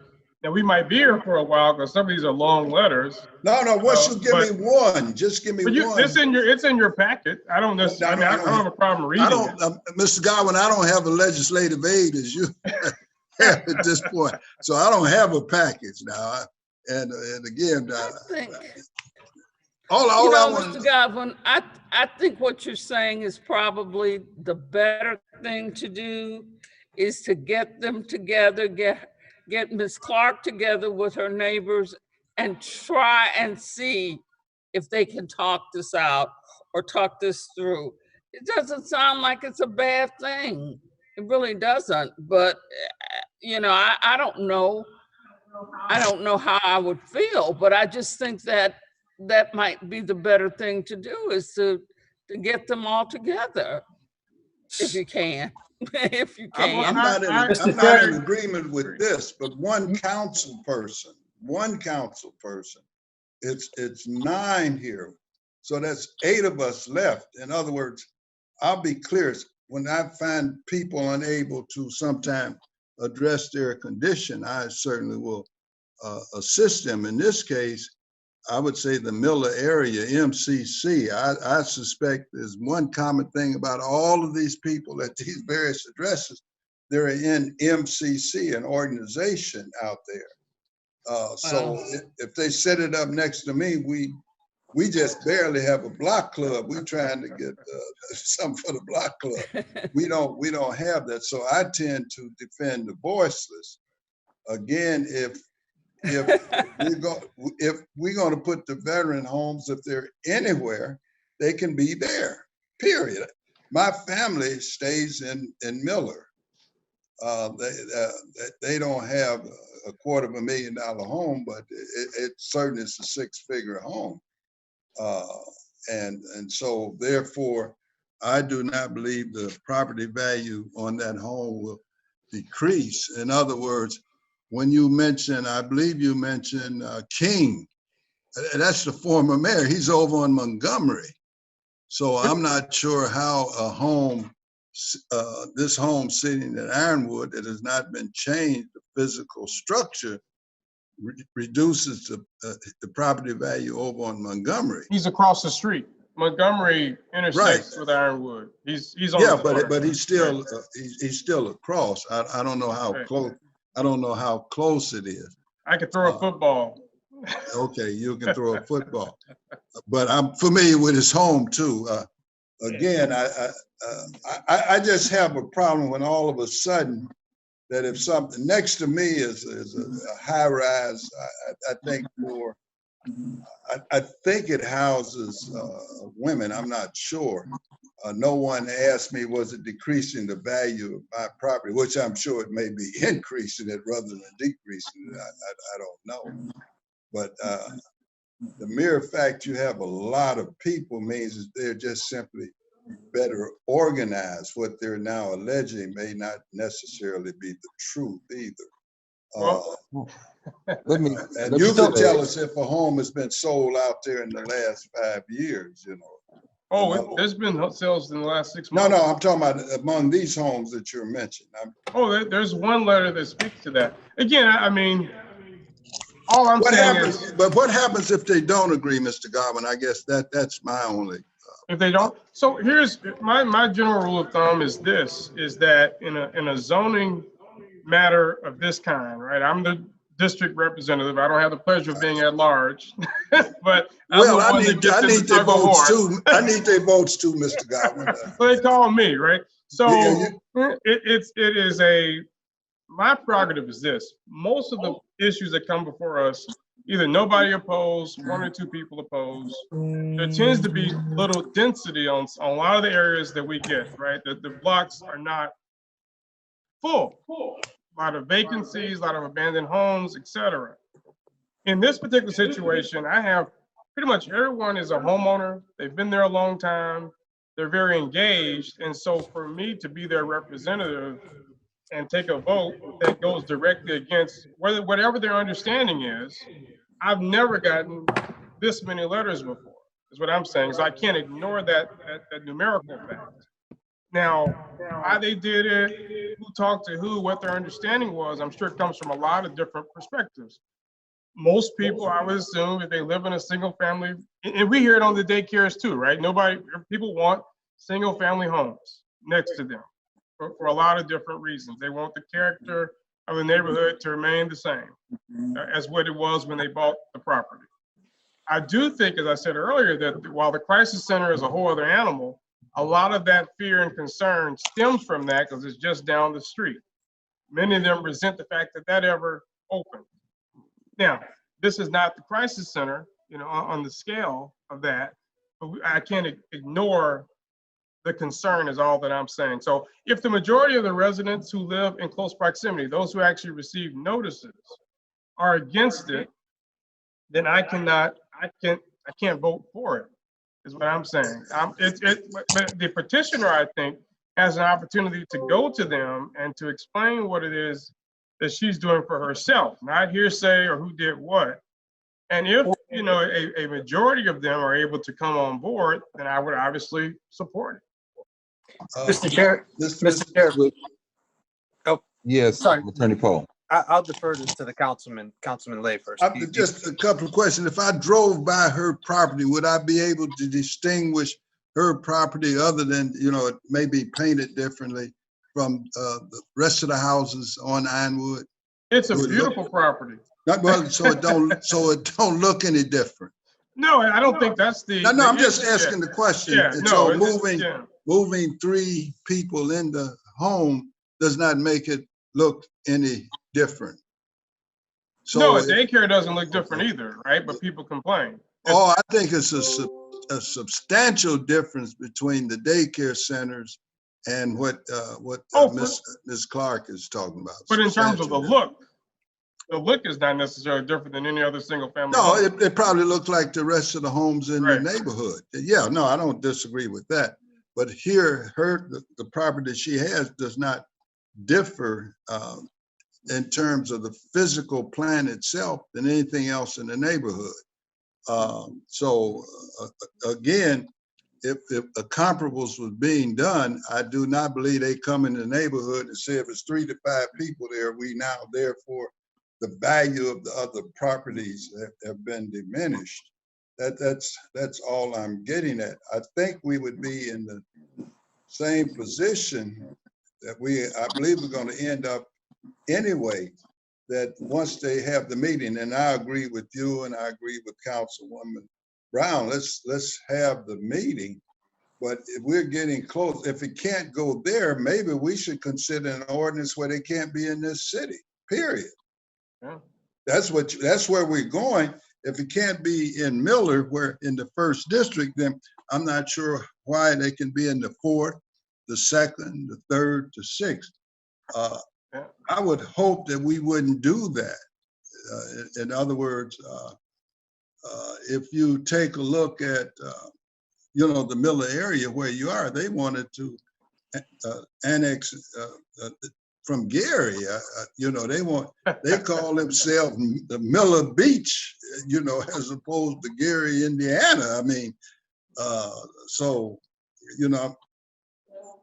we yield a lot to that district, and certainly I don't have anything against the district. Like I said, my family is there, but I don't want to restrict that this type of venture, especially if it's veterans. And again, I guess I'm a little prejudiced because I am a veteran. I spent 4 years of my life when I was between the age of 17 and 21 in the military service. So certainly as veterans return, I think we should do everything possible to accommodate them and make them, properties or whatever, make their life as convenient as we can. And as I understand from Ms. Clark, I think she was saying that's what's in the home, veterans. Do you live in that property, Ms. Clark? Maybe I'm getting something confused. Yes, I live here. I've lived here for the last 3 years with No, my mom. are you in this particular property?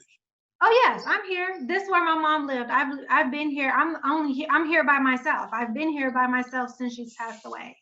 Right. So that's physically you're in the property itself. That's what I'm getting at. She's there, and a lot of the daycares and several of them, in some cases I noticed don't apply to all.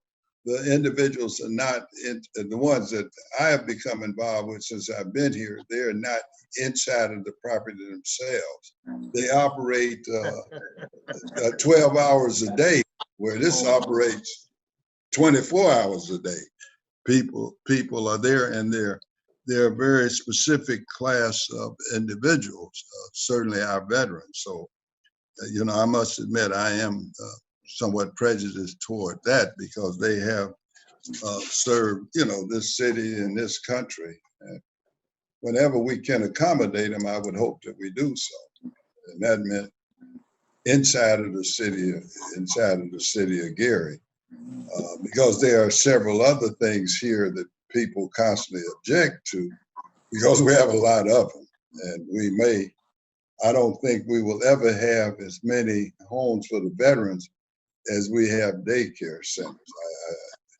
They seem to be all over the place. We seem to have a lot of those. Let me say this a minute. Sorry, Councilman Lake, but there seems to be something different that I have never seen before.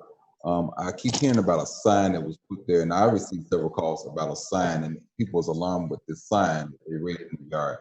And I think the sign kind of put people into the illusion that something was happening there, but it wasn't.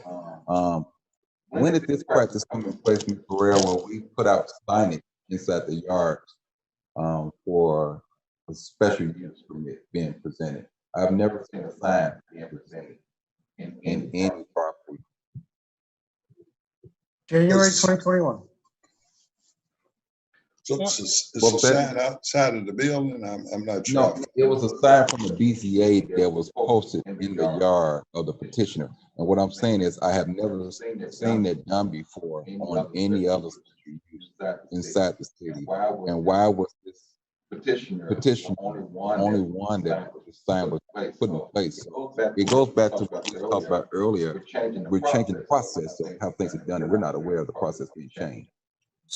Why didn't the BCA make a decision? Well, let's get the sign and then we'll get that to Councilman Lane. If I could, Mr. Chair, and I mean, Mr. Berea could obviously speak. Can anybody hear me? Yes. Yes. Okay. So, I mean, Mr. Berea can follow up. But ultimately, the BZA had changed its rules, so the BZA has its own rules as it applies to, what is the required notice, things of that nature. So what we had noticed, what was a common refrain from a lot of the business community was the requirement of sending out notice for 400 people when, because of the amount of money that goes into that, sending out certified mailings and all of that. So that was reduced, and I don't have the exact number of feet. I know that Eric, I'm sure, does. But ultimately, what we found though is when you put a sign, and this is what is the common practice in a lot of communities, when you put a sign in the yard, the individuals with the most interest are going to be those that see that sign. They may be renters that don't get that notification. They may be business owners that don't get the notice that goes out to the owner at their owner's address. And it engages the community in a way that we think the council, we would think that the council would agree with, where if you have firsthand knowledge because you drive by this place every single day as you take your kids to school, you're going to show up. You're going to make your voice heard. You're going to be involved. When did that process change? January 1st, 2021, I believe, is what Mr. Berea said. Well, who changed it? I mean, we keep having these change in process. The BZA changed their own rules at their meeting. But their rules differ from what we're asking. In other words, it's the same as we've previously asked in this meeting. We want a decision. So we're talking about two different rules. So there's rules. No, I understand. One is posting the sign. No, I get that. I get that. I'm not sure that we should be doing it that way. We're supposed to send out letters. In the 4th district, we send out letters. We don't put up signs. That's all I'm saying. We still send out letters. It's just we send out letters, but the radius of letters received for the area, or sent out, I should say, for that area is a smaller radius, and a lot of the times it just became kind of a massive burden for somebody that was, for example, just trying to open up a small business to send out 400 or to send out letters for a 400 feet in every direction of that business became, upwards of thousands of $1,000, with certified mailings if you had tons of addresses. And as Councilman Godwin had pointed out, you might only get a couple people that respond. So you're spending $1,000 for maybe 2 letters to be written. But where you put a sign out there, people are coming out. And that's, yeah, but it's the same people travel along the signs. We tend to all travel the same route daily. We don't increase the volume of people that pass the sign. I mean, I've had a sign up for over 30 years. And again, it's a lot of duplication going on. Do we use signs other than for this property? Are we putting up signs throughout the city of Gary? As I understand, the answer to that is no. We started that in January, and now we have a BZA that does not make a decision. And they changed the rule so that, in other words, they don't want to take the heat of the decision. Let's be honest with each other. Well, we have 2 other petitions that came before us, 08 and 09 also, and there was no sign put there. So that's my point. There was. Yeah, that's what I'm trying. Yeah, there was. There was. So the signs are being put up. There's that rule. So the other rule that that Councilman Lay was talking about was the no recommendation, and that's not a BZA rule. That's state law. So under 36-7-4-918.6, the zoning appeals shall file a petition under the section with the clerk of the legislative body with either A, a favorable recommendation, B, an unfavorable recommendation, or C, no recommendation. So in this instance, I believe what you have is you had an instance where she checked all the boxes there, and this is the 7 criteria that the municipality states in our ordinance as to the criteria for granting a special use. She addressed all of the concerns, and to Councilman Godwin's point, there was a public meeting that was had, and a lot of people showed up to that public meeting, and she answered all their concerns. And there was a lot of concessions where they're stating, okay, I was confused about this. I'm glad that now I understand. I understand what you're doing. I understand what I was told was not correct. I understand that the septic is correct. I understand that there's only 5 people that are going to be there. So there was a lot of reconciliation. So the objections that Councilman Godwin has, I don't know whether or not those are even still applicable, because those might have been objections prior to that BZA hearing. Mr. Paul, I'm not talking about that. I'm talking about, I understand you've cited the statute. I've not read the statute. They can give a favorable, unfavorable. or no recommendation. Even when they have no recommendation, they should give us a very specific reason other than I have no recommendation. I mean, they have to write something, comments. Yeah. So to answer that, I think. Did they do that? Did they do that in this community? I've been told they didn't do that. I'll let Mr. Boria get to the specifics of that, but I think in this particular situation, I think what you've seen is you had a lot of people that came out because. No, I understand that. I understand. I'm talking about the BZA, not the people that come out, not the people opposed. I really understand that distinction. I'm asking you, the BZA, how many pages is their report to us that they have no opinion? How many pages is it? Mr. Boria, do you have that? Yes, the document is 62 pages long. 62 pages. The first 60 pages, as I understand, it sounds like they're in agreement. Then all of a sudden, all the premises are they're in agreement. Their conclusion is they have no opinion.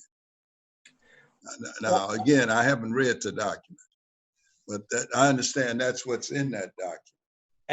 And I think what occurred was when it comes to the criteria fit. And then they don't want to be arbitrary and capricious, obviously, and that's another issue. I would highly advise the council to speak to Attorney Williams pertaining to those 7 criteria, just to make sure that if there is a decision made that it fits the criteria. However, in this particular situation, it sounds as if the criteria were fit because everything was answered. The issue was the sheer volume of opposition. And I think to be honest, I know that the BZA had gotten word that there was, that the prior decision of the BZA as it pertained to a particular daycare was disagreed with by the council. And so I believe their position was, well, we think we're following what the council wants, but we're not sure. We want to make sure, we'll provide this to the council. And I understand it's the no recommendation. While it's legally, it is a valid recommendation. I understand the position that it puts the council in. It basically does put the council in a position where they've got to be the ultimate arbiter, which the council is. So I think under the circumstances, it was a matter of, not really being sure after, the change that had been, the changes that had been made where you had a number of people that were showing up. And in addition to that, the recent decision that had happened prior. Well, Mr. Chairman, I don't think it's significant as to the decision made by the council. We don't ask them to make a decision that's in agreement with our decision. We're asking them to make a decision. So if they use the fact that we disagreed on one with them, that means from here on out, they will not send anything with a decision. They're going to say, well, you disagreed on A, so therefore we have no opinion.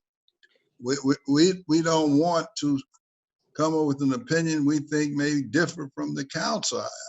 I wouldn't be angry if they differ from me. They simply may add more light to show that maybe my decision is incorrect, but to send me one where, and I think Mr. Godwin minutes ago, an hour ago, spoke to, we're part-time, they're full-time, at least Mr. Boer is full-time. BZA probably spends more time than we do on each individual one. People come before them, the petitioner is there. In spite of the fact what's in the statute, I think we're saying, help us here. We need your opinion. And not to say, well, you didn't make it this time, therefore we won't make it next time. Just give us the opinion. Mr. Chair. I'm sorry, let me get Councilman Brown real quick. Oh, thank you, Mr. Chair. I have to totally really agree with Council President Godwin about assigning things to them. I mean, he spoke about that earlier. I mean, they don't want to give us an opinion. They're putting up signs. They're making all kind of changes without at least notifying. Can you hear me? Yes. Without at least notifying the council, because it just seems to me if we're going to have a good relationship, it's important for them to communicate with us. And they simply are not doing that. They're simply just doing what they want to do. And so if you're going to continue to do that, send us what you want us to have, but expect us to, continue to send things to you without you cooperating with us. Why should we do that? Why should we? Thank you, Mr. Chair. Thank you. We have, I believe. Let me just, can I just quickly? Yes. I just want to quickly say this, in terms of the letters that go out, right? And I can't ignore the letters. If we're saying that we don't care about the opposition of the immediate neighbors, I suppose the statute requires us to send out letters. That seems to be part of the problem the BZA was having, is that they didn't want to take a vote in front of 20 or more people who were upset, right? So why are we even doing these letters, right? Or what does the statute require? Because if we don't care if this many people can say they're opposed and it doesn't matter to us, or the BZA or what have you, or in favor, like what's the point of even doing these letters? If we're just saying we're simply going to go based on the BZA's understanding of the 7 criteria, if you meet it, you meet it, the BZA votes, that's it. Who cares what the neighbors think? Well, what's the point of even going through that process is what I'm trying to figure out. I don't think that's the decision of or I guess the input from the letters is important if it applies to those criteria. And I know that Attorney Williams had brought this up. Otherwise, it would be arbitrary and capricious. So essentially, something can't be denied basically because somebody says not in my backyard. That has to fit into the criteria. So if they're pointing out, if the letters are pointing out, hey, you may not know this, Mr. Berea or BZA, but this particular, operating this in this area would lead to this, then yes, that's very, very important. But if it's simply a not in my backyard issue, there are legal ramifications for that, and liability on the city, because it becomes an issue of, well, that's an arbitrary decision. If it's not for that backyard, but then whose backyard? If it's not for Miller's backyard, does that mean it can go in Glen Park's backyard, or Terrytown's backyard, or Marshalltown's backyard, or Black Oak's backyard? That becomes the issue. So if it's particular to the criteria, then absolutely it applies. Right, and I think it's our judgment of whether the values would go down or whether the traffic. That's an opinion, right? That the neighbor, they have their opinion. The BZA may have an opinion. You could hire an appraiser and they may have their opinion, or someone do a traffic study. So it's all opinions about these particular issues. I will just say this, and I know we have a couple of residents who are on here. I do resent the Miller versus the rest of the city narrative. There are plenty of folks, including our mayor, former mayor, corporation council, not former corporation council, who live in the mayor and have no interest in live in Miller and have no interest in disannexing. There is that crop of people who desire to do that. There's some people in Black Oak who don't want to be part of the city of Gary. So I just resent that Miller versus the rest of the city. And secondly, Miller is extremely diverse. I have probably one of the most economically diverse districts in the city. We have extreme poverty, we have extreme wealth, we have every race, every religion. There's all kinds of people, including in this microcosm of this particular neighborhood. So I don't think it's fair to typecast the residents who oppose or are in favor as somehow they are racist, or think that they're exceptional, or think that, it can't be here. We have a crisis center. We have a facility for troubled youth in the middle. We're not far from this location, right, in Miller. We have an adult daycare on Lake Street, right? We have a huge trucking contingency down 20, which a lot of people don't like. They don't want to see all the trucks. We're the red light district. We have the strip clubs exclusively for the city. So I don't like this whole notion that, Miller thinks that somehow they can't have stuff that other people may not want. I think that and I hope there's a resolution to this among the neighbors, but I think that if you look at that particular block, and several blocks in that immediate area, it is one of the highest assessed valued blocks in the whole city. And I don't think you can ignore that when we're making decisions about zoning. And so I don't think it's strictly about not in my backyard, but if someone is making a $200,000, $300,000+ investment in a home and they expect the character of that neighborhood to be a certain way, I don't think it's unreasonable for them to have that expectation. Everyone deserves great quality of life, a great community, but I don't think you can compare that situation to another situation where you have 2 out of 10 homes that are vacant, right? Or even more vacancy. That's a different character in terms of that community. And we want to fill in some of those places with businesses, with occupancy. So again, I just resent this Miller versus the rest of the city. Miller is extremely diverse in every way. And folks have made their cause known. There's block clubs all around the city. And so I look forward, if these people have changed their opinion about it, they should reach out to me. They should reach out to the council and let us know that. But I know that some of them are on here, and I believe Councilman Brewer had to walk out and let them speak. So I wanted to give them, I know the evening is growing late, but there are members of the public who are here. And I know Mr. John Evans, you sent a letter to me and the rest of the council, as well as Mr. Gamble, and I believe Ms. Thomas. So if you all would like to. Mr. President, before, I would like to make this comment. If I offended you in some way, I would assume you're talking about something I may have said, then the BZA should write down, in their opinion, that we are against it because we have 15, 20, 30, 40 people that are against it. If that is the rationale for them being against it, then I can make a decision that they followed every rule, but we got 15, 20 people that are against it. Therefore, we can avoid the rule. I believe that would be arbitrary and capricious to do that, but fine, the council is welcome to do that. Again, I guess I was speaking more to people who are better capable of speaking for themselves than other areas of the city. That's what I was talking about. That they certainly, through organizations, MCC is much capable of speaking. You don't have that type of organization throughout the city. That's what I was getting at, as opposed to anything else. But then that should become the BZA. We have that same area, not dealing with nursing homes or daycare centers, things of that nature. We have that problem with liquor stores.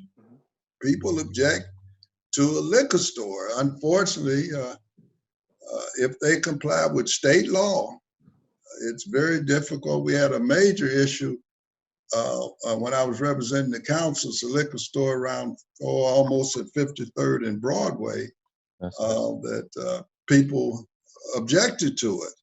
Matter of fact, the city had an ordinance that objected to it that we couldn't follow because state law ruled. That's all I'm saying. In other words, if that's their decision, then they should state that, as opposed to us, debating here what's the most important, complying with the rule of 50 people saying I don't want it. I agree. And if I could, Mr. President, I hope that you weren't implying that I was saying that I had some sort of Miller versus everybody sentiment either. What I was merely pointing out was that, as Councilman Lay had pointed out, if you essentially say it can't go in one place, then it really starts to apply to all places. If it's simply based on the number of oppositions. So I obviously have nothing against Miller. Absolutely love hanging out there. So. Yes, and what I would just say quickly is that for me, and again, I would love to hear what the final resolution is with the neighbors. But let me say this, whether it's certain parts of Tolliston, whether it's certain parts of West Glen Park, whether it's certain parts of Horace Mann, we have a lot of areas, diverse areas across all 6 districts, Morningside, right? And I sell real estate in all 6 districts, right? So I'm familiar with them. And I think what we're dealing with is that there are some particular blocks which are extremely stable, which have extremely high values, assessed values. And the neighbors are reasonably concerned about the change in the character of those particular blocks. Now, we wish we had more blocks with that kind of density and valuation, because we know as a city, we have to increase our assessed valuation citywide. So that's the only point I was making. I think sometimes Miller gets this rap that, oh, they, those Miller people and all these things they want. We happen to have a lot of very stable blocks in Miller that have extremely high assessed valuation, but that's not the only area of the city. I would make the same claim near where Councilman Brewer lives, right? Charleston, right? Extremely stable neighborhood in the city. I'd make the same claim around Methodist Hospital with Horace Mann, extremely stable. And on and on and on. So it's not just about Miller, it's really about how you judge the density, the assessed valuation, and the potential for growth. And that's when you get those concerns from residents. I do want to make sure. But I'm sorry. I was just saying I wanted to make sure that residents are on here. Maybe some of them have changed their mind or have particular questions. And I hope that they Let me go to Councilman Brown, then Councilman Lay. Thanks, Mr. Chair. But the issue is, while all of us are concerned about property, I live in Glen Park, West Glen Park, and my neighbors, I've been here 30 years, and they were here when I arrived, and they love the property that they have. They've retired, we maintain our blocks. So my issue with what Councilman Lay said about if we already have these established businesses, similar to what this young lady wants to have in other communities, we seriously have to give her an opportunity to possibly do something like that. And I understand your position as a councilman in the first district, but Councilman Lay, myself, we citywide council persons, we're supportive of you in the district that you have, but at the same time, we're supportive of the entire city. That's what the real argument is about. How we can make the entire city better, provide services in all communities. And I've looked at homes in Miller, on a regular basis, and I understand the value continues to go up. I've served as recorder. I work in the clerk's office, so I see all those things like you do. Today, when I was at work, people were lining up for the tax sale so they can get registered, even with the pandemic, now that we're letting people back in the building. So real estate is always going to be the strong thing. But the most important thing to me is human beings. Whether you live in $1 million house, $50,000 house, or whether you're in a situation like what this young lady's trying to do. And that's really what's important right now. The people who have served, like what Councilman Lay said, in the military, giving their lives for this country, and now they want to make sure they have some dignity. And when you look out the window, you want to feel good about what you see. And communities like where you live at, Councilman, have that view. Communities like where a lot of us live, there's some challenges. We've dealt with some vacant houses on my block, but I want to tell you, those things have changed where people have bought the properties, built them, rehabbed them, either rent them or sold them. So I'm satisfied with that. But I just think that's what makes this country a great opportunity. And we can't let fear of change and fear of the possibility that things take us out of our comfort zone allow us to line up and say, no, no, no, because I don't know if people remember our grandparents and other ancestors who fought for our civil rights, for us to have good housing, for us to have good education, for us to be where we are right now. And I think today was the day of, it might have been yesterday, Day of the International Woman, and it's the month of women. We have to remember all of these things when we're making these decisions, because people elected us to look out for their best interest. And I'm talking about as a whole. I understand you, those that run in districts, and I understand you want to make sure your constituents, but for me, when I'm serving for everyone, whether they voted for me or not, whether they like me or not, whether they agree with me or not. If I think an idea is going to help someone, I'm on board. And I have to agree with the Councilman Lay about what we need to do as far as trying to get this resolved, because I think it could possibly be something good. I'm aware of the youth center. I have a very good friend who lives very close to it, and I understand his complaint. He has some legitimate complaints, but youth are young, and yes, they get loose because I deal with juveniles. But when someone's in a time in their life where they need someone to be loving and caring and help them transition, That's what we're talking about here. That's a total different situation. So thank you for the time. And no one's picking on Miller, because I love Miller like I love every other community. But I also want everyone to be open to serving and helping others as well. That's important. Thank you, Mr. Chair. Thank you. Right. Let's go to the public. We have. I have one thing to say. I'm sorry, Councilman Lay, I'm sorry. Yeah, take 5 seconds. Sorry. Each man resident is their castle, no matter what the cost, $1 million, $100, short of being in the cardboard box. But each person resident is their castle. I mean, period. Economics should not be the real determination. So all of us would like to live. I would like to live in Mr. Brewer's house compared to mine. I like to live in his daycare center compared to mine. Christmas party.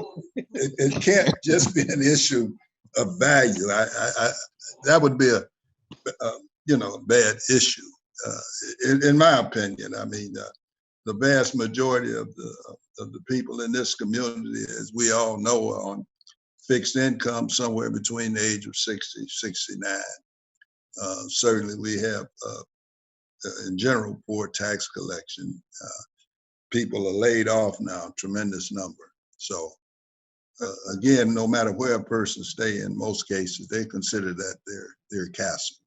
And let me, if I may, Mr. Chair, to that point very quickly say, that's why I like Houston. They have very little to no zoning rules. And so I have no problem. Let everybody do whatever they want to do. If you want to build a gas station next to a single family residence, next to a hospital, next to a school, next to a church, right? I don't have a problem with that, right? Philosophically, I'm with you. I believe in private property rights. Do as you wish, right? As long as you're not harming the neighbor next door to you, materially harming them or physically harming them.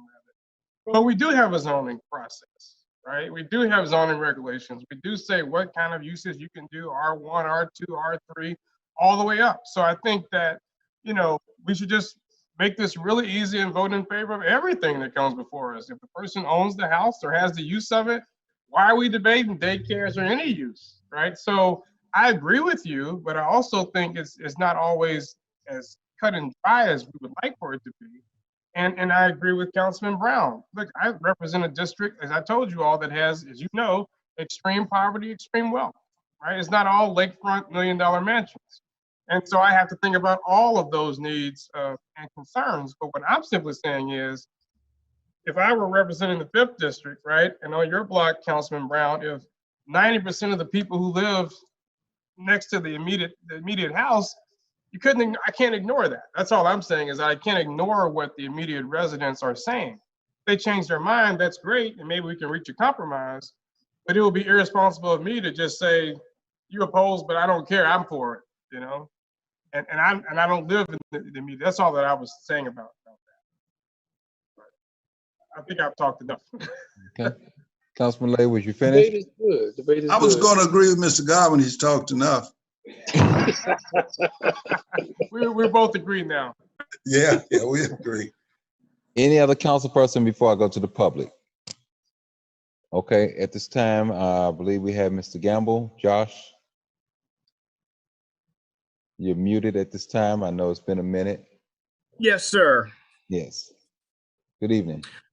Good evening. Thank you for the opportunity to speak.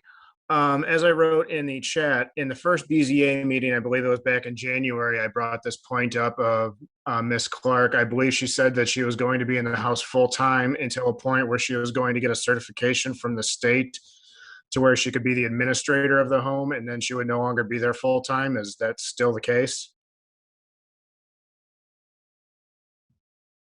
Under the Veterans Foster Program, I must live in the home with the veterans 24 hours, 7 days a week, 365 days a year. So you will be living there full time from here out? Yes. Okay, that answers that question. So Josh, was that a major concern with you, with her not living in the residence? That was one of them, yes. Okay. So by hearing that explanation, what is your thoughts? I'm curious. To be honest with you, I'm still opposed to it. There's a couple other reasons. Again, like everyone else has said, I applaud her mission. It has nothing to do with being against the type of business she is trying to run. most of my issue and that of several of the neighbors I've had conversations with is, obviously, as most of you know, we live in single family households, in most of the neighborhood around here is like that. And now I would be opposed to almost any business being run out of a house, to be honest with you. I mean, if we set this precedent, what's to stop someone else from buying a home in the area, getting a special use, and then just running a business out of it? That's one of my concerns. The home value is another. Obviously, we can have arguments on either side of that. But overall, I am opposed to it. Again, it's nothing personal. I applaud the mission. I just don't think it would be a benefit to the neighborhood or the city in this particular spot to be doing this. Okay. All right. Thank you. Thank you for the time to speak. Okay. Thank you. Is there anyone else from the public that would like to speak? Yes, I would like to say something.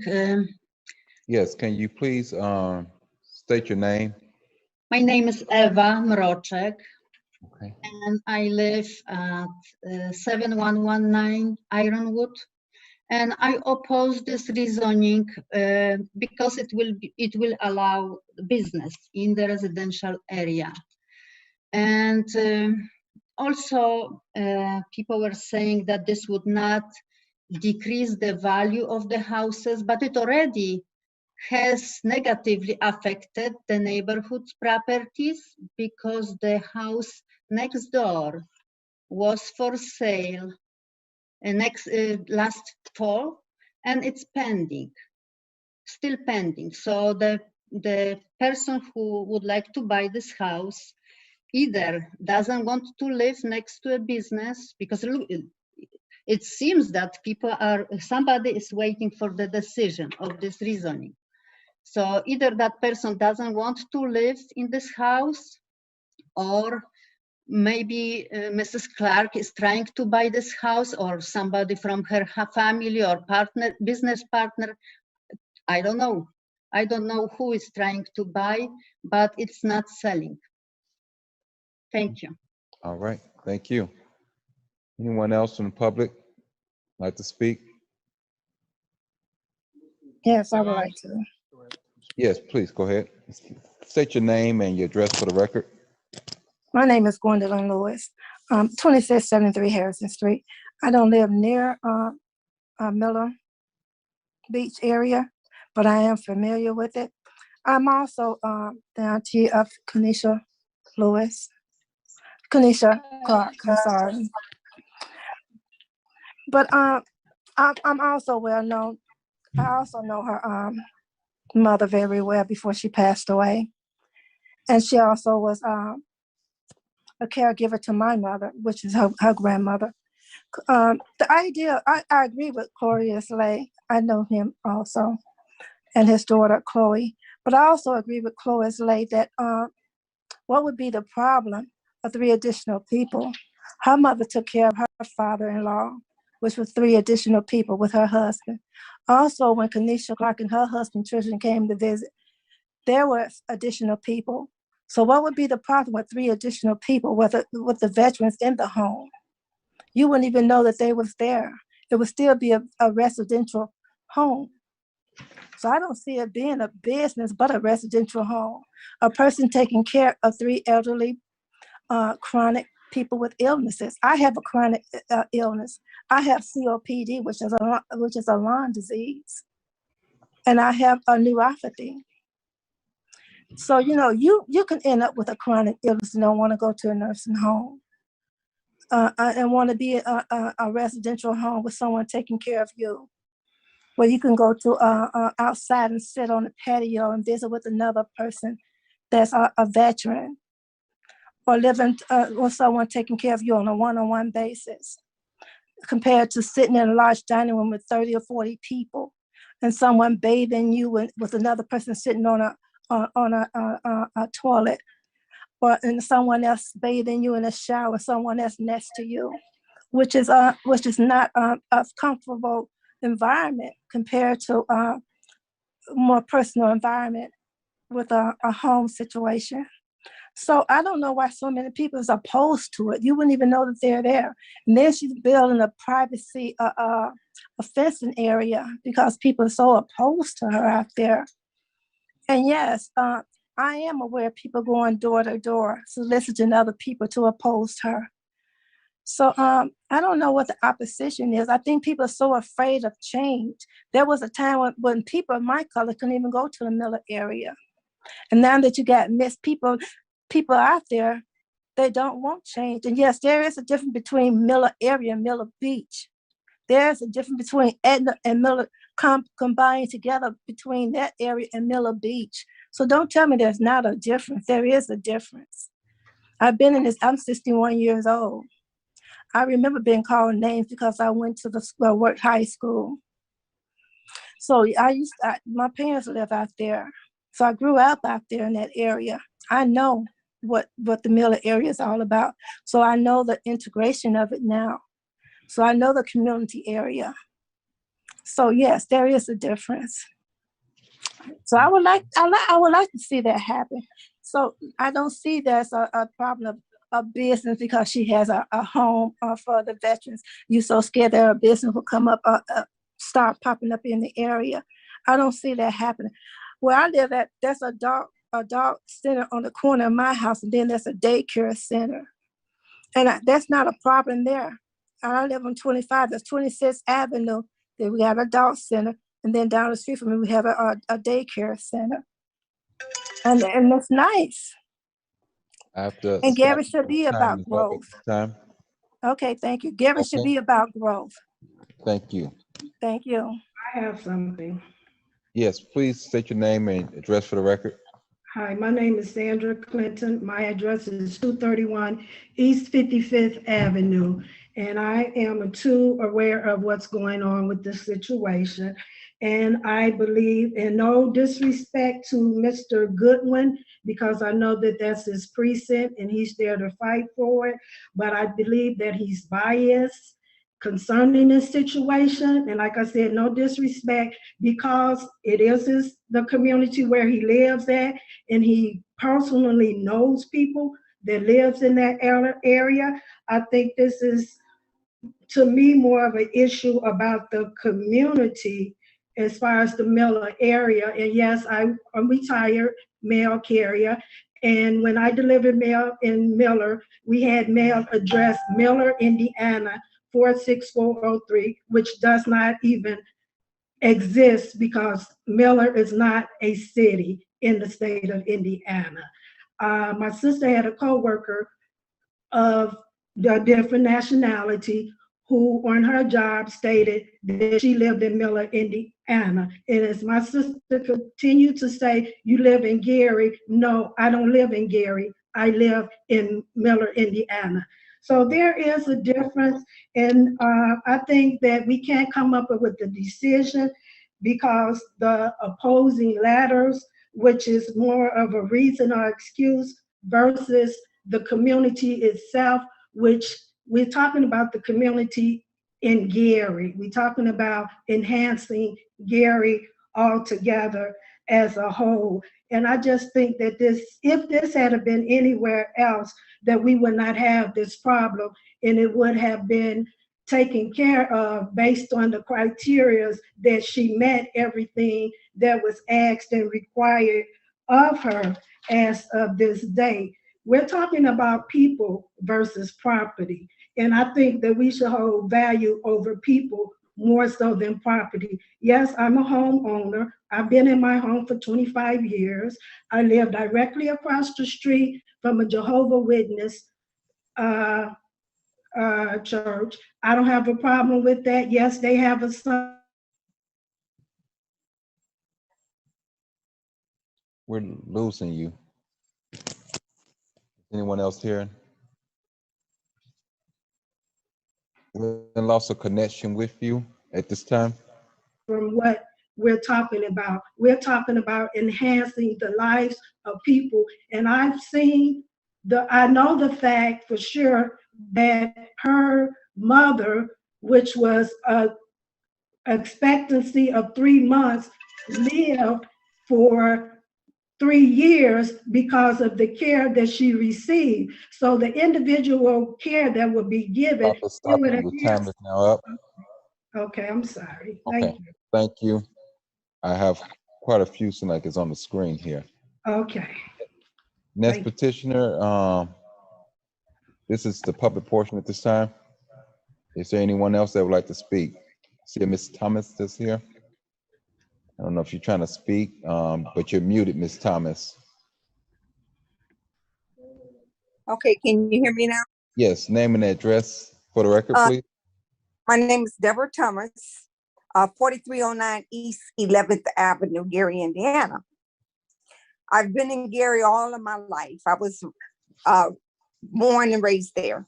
Now, the area of Etna is basically almost a slum area now. So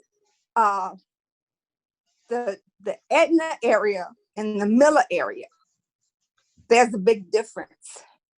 Well, let's make sure that we're talking about the petitioner, not so much at Etna versus Miller. Yes, but what I'm saying is, yes, Miller is a nice area.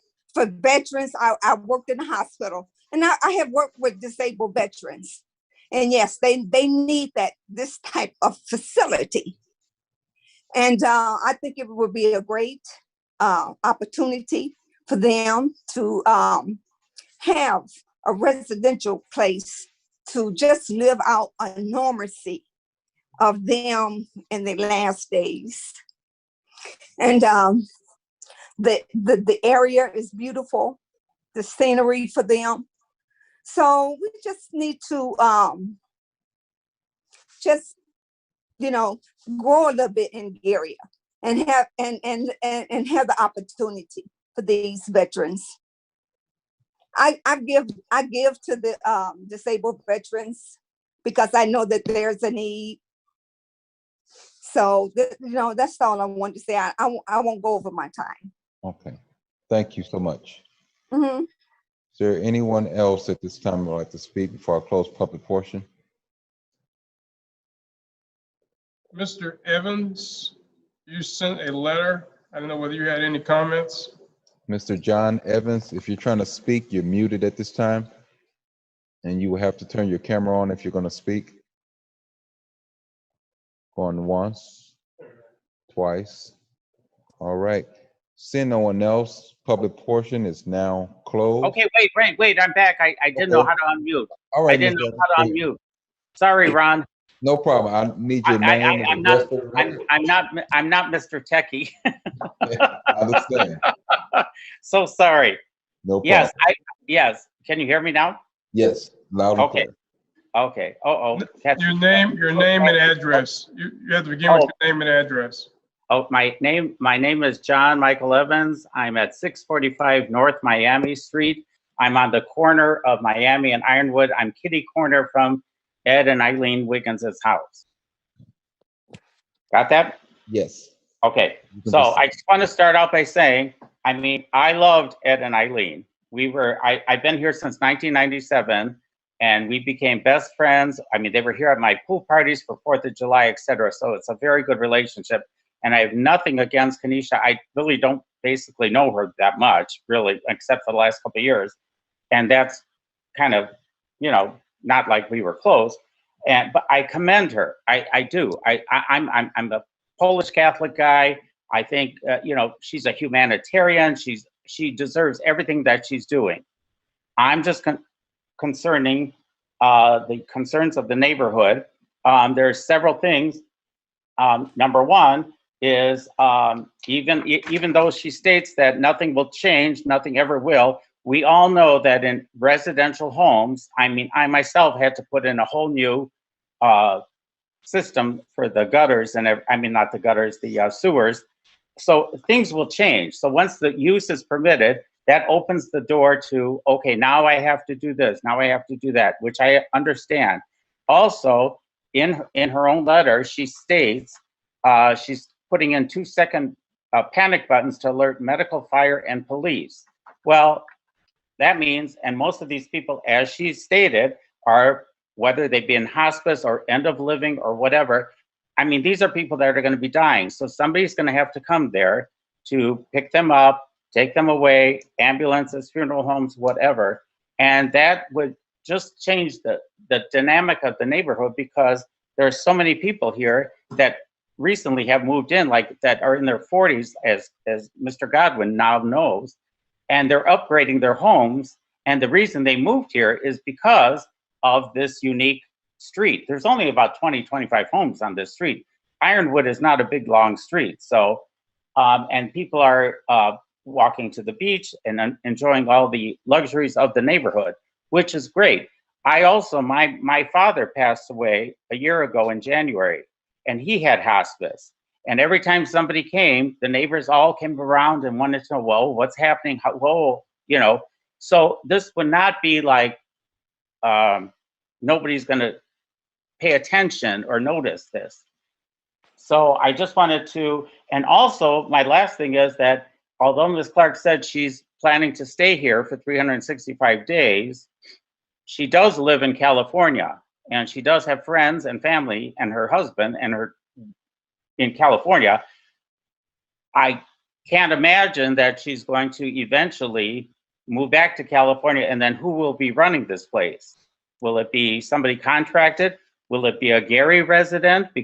Or will we be pulling in another outsider? These are just some of the concerns that I have, as well as several of the neighbors, as you know.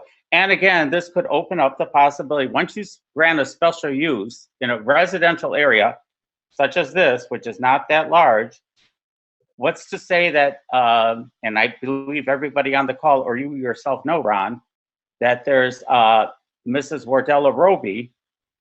She's not there right now, and the house across the street is being rehabbed. I can see you, Ron, by the way. What if somebody says, well, I would like to special use to make a rehab facility, because that would accommodate the non-medical care facility.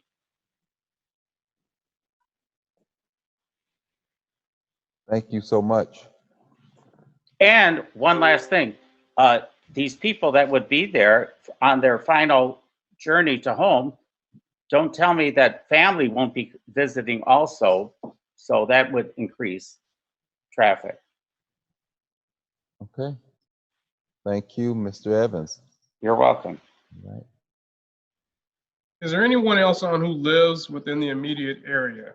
Because that's who I'm most, I mean, I respect all opinions, but the people who actually are the neighbors, that's who I think I really want to know where they are, have they been convinced otherwise, or any questions or concerns that they have. Folks who are next door, across the street, etc. I don't think there's anyone else on to that degree. Thank you. All right. There's nothing else by the public. Is there any other comments from council members at this time? Mr. President, Mr. Evans raised a point. Make sure I understand this. I understand Ms. Clark, she is indicating she is going to be there 24/7, 365 days a year. And again, what we could do is that we could make this variance specifically to her.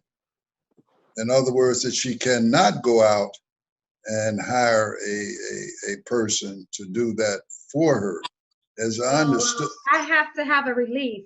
According to the VA, I do have to have a relief. If I get sick, someone has to be here on my behalf. So the VA requires me to have a relief. So I think that would be an exception, ma'am. I'm not, obviously, if you had COVID-19, you went to the hospital, I can understand you not being there 24 hours. Without being ill, and will you be there 365 days a year? Yes, or is it your intent to move to California? That's my question. I am an Indiana resident. I have an Indiana driver's license. I've been here for 3 years. My husband is a federal officer. He commutes back and forth, and he also works from here when he is in the area. So my residency is not an issue. I've been an Indiana resident for 3 years, and as my driver's license state, I am an Indiana resident of 6938 Ironwood Avenue. I guess And I following, have friends and family here as well. So I have more family here in the state of Indiana than I do in California. I guess just follow. So, Ms. Clark, I would like to ask, on the resident, do you plan on putting any type of signage in the yard or anything of that nature? No, How would that's you- not how would- necessary. Wait, let me get this out. I'm sorry. How would you advertise your business? Maybe Well, I won't have to advertise because you have placements. The Indiana Community Action, they're looking for me to be a partner, a provider under there for the elderly in the Gary community, and also the VA. I don't have to advertise or solicit for people that need care. Okay. I can even, if I feel like I need to go out and need someone in here, which is not a solicitation. I don't have to solicitate for business. Nursing homes are crowded. They're looking for someone and somewhere to place these elderly, chronically ill people. So I don't have to sign or have signage or flags or anything like that. That's not my goal. My goal is to provide exceptional care to people that's dying. It's not about a business. It's about providing care. Can I ask a question about it? So I guess 365 days a year is pretty impressive. I would imagine that you'll have some employees to help you care. Well, it's a system. You have to bathe every so many often. So yes, I have people young ladies right now that say, when you open it, Ms. Clark, because they want to come. It's hard working in a assisted living facility, and people want to come and work in places like this because it's less work. You know, you only dealing with a handful of people, and it's one-on-one care, and you get to know people, and it's easy work versus being in a nursing home having a floor of 50, 60 patients to one aide. But 300, when I say what I mean by that I would say 365 days a year, that this is my home. I'm a resident of Indiana. 6938 is my home. So when I say that 365 days a year to say that I live here. And yes, will I take vacations? Absolutely. The VA asks you need to vacation and rest and recuperate, and that's what a relief is for. I have a sister, she's on here. She'll be my relief. I have other people that can relieve me so that I can be gone for a couple days. These people, and as to address Mr. Evans about people running in and out. I don't have visitors. My family visits, and my mom was on hospice, and nobody knew she was on hospice unless I called and told you she was on hospice. And you said about people dying and the coroners coming. The coroners came and got her, but it wasn't a whole bunch of cars lined up even after they came and got her. So I think all of that is hearsay and just perception, fear of the unknown.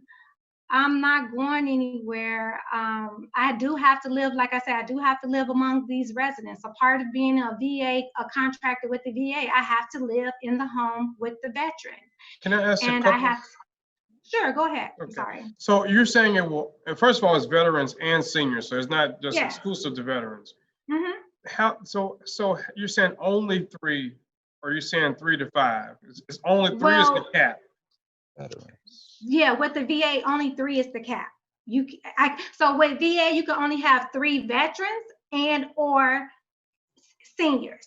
So if I have 1 senior and 2 veterans, or 2 seniors and 1 veteran, I can only care for 3 people max under the veteran foster program. So you can't go over that. You can only have 3, and I can only accommodate 3 because I live in the master bedroom suite. So I can only accommodate 3 as I provided the pictures to show. Gotcha. And so will there be, so you'll just be you there? There will be an employee or someone, I'm assuming, over 20. So how many employees do you expect to also be coming in and out of the facility over the course of, say, like a day or a week? Is it? It may be 1 aide twice a week. or 3 times a week during the days you have to do aids to help with me with baths. But for the most part, I do most of the work. But bathing, I will need assistance with baths. So residents have to be bathed 3 times a week. So on those days, I will have an aide. And I have my sister, she's on here, she's my relief in the event that I get sick or have to have a procedure or take a vacation or anything like that. So yeah. Nurses and it's not hard to be a caregiver. Right. Are there nurses and doctors and other professionals who would be coming in and out, like to administer medical? No, I have, that's why I provided the information in my packet that I have to provide the transportation to from their appointments. So I have been pre-qualified to purchase a business vehicle, and my choice of vehicle is the Honda Odyssey to transport my veterans around and to their said appointments and things of that nature. So there isn't any additional long-term traffic of a lot of people coming and going because I'm the commuter. So and, when you're, if I can just a second, so when you're taking the veterans to the various appointments, somebody else will be at the facility keeping those Yes, who aren't at relief. appointments? Yes, Okay. my relief. Okay. That's why VA said I have to have at least 2 reliefs. So if my first relief is not available, I have a second relief. So that's where the reliefs come in at. And how many, in terms of turnover, and I recognize we're talking about this is human life, and I'm very sensitive to that. And I'm just trying to get to some of these questions and concerns because I'll be the one that, you know, they'll be asking about it regardless of what the council does. They're going to blame me either way. But in terms of the turnover, right? So there's one thing, for example, I think Mr. Evans said his father was in hospice. And so if someone dies at home in hospice, that might be one person every 25 years in a house, right? Or every 10 or 15 years. How much in terms of how many different residents is normal in a home like this? So are we talking about 12 to 15 persons a year? 5 to 10. I mean, I know that different people have a different expectation of life. We don't know what's going to happen, but to those who think there's going to be a lot of, you know, ambulances and coroner's office visits, what does the VA kind of project in terms of what they think the number of residents there would be over the course of a year? No one can determine life expectancy. That's irrational. I can't answer that. Just like my mom was diagnosed when I came here, I wasn't expecting to stay here 3 years. My mom was given a life expectancy with stage 4 pancreatic cancer of 3 to 6 months. When I got here, we fought. Like my love, my care, she lived for 3 years. So no one knows exactly when they're gonna die. Right. So I can't specifically say, you know, I can't say, only God knows when any of us is gonna die. I can't say, oh, every year somebody's gonna die. I can't say that because I've lived in a house with a miracle, someone that surpassed her 3 to 6 months diagnosis by 3 years. And I'm happy to say that I attribute it to that, her life expectancy, because it helped her fight. It helped her, gave her a will to live instead of being here by herself. Thank you. I was just trying to get to, again, I certainly recognize that no one knows, but you know, there might be some statistics of what the average number of people that you might serve over the course of a year, just to deal with those questions. But thank you so much. I think that Mr. Grimes and his wife made a comment here. They were trying to get in to speak. Well, let me, Ms. Clark, I would like to come out this, whenever it's convenient for you, to take a tour of the facility, where your home, basically, where you're going to be providing.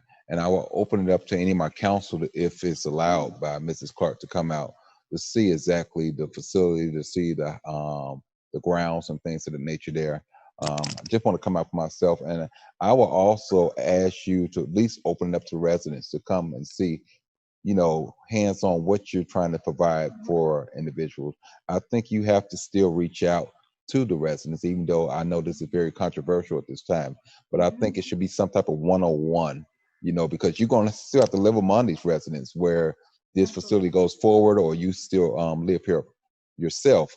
And I think you need to have that one-on-one conversation with them to get them to have a clear understanding of what's going to take place, because I think some things that have went forward may not be true, and I think they need to hear directly from you, you know, exactly what you're going to do, and hear their concerns also. Yes, sir. Councilman Lay, you're muted. You trying to speak? Whenever you go out, I appreciate notice. I'd like to go out with you. Okay. All right. So Have you had your shot yet? I haven't had my shot yet, but I keep it mad. So, but in all seriousness, yes, I would I would like to go out. I'd like to see what the controversy is about, what the physical plant, what's going on outside as well as inside. And again, if there's a sign out there, I think she should take that sign down since it's not needed. so if Saturday will work for you, I would say maybe noon, possibly. That's fine. Just remind me again. Okay, I will. Sounds like Mr. Brown want to come too. But I just wanted to let you know, West Side is playing at noon in Michigan City, the sectional and the regional. So just so you be aware, because I would like to be at the game to support our West Side Cougars.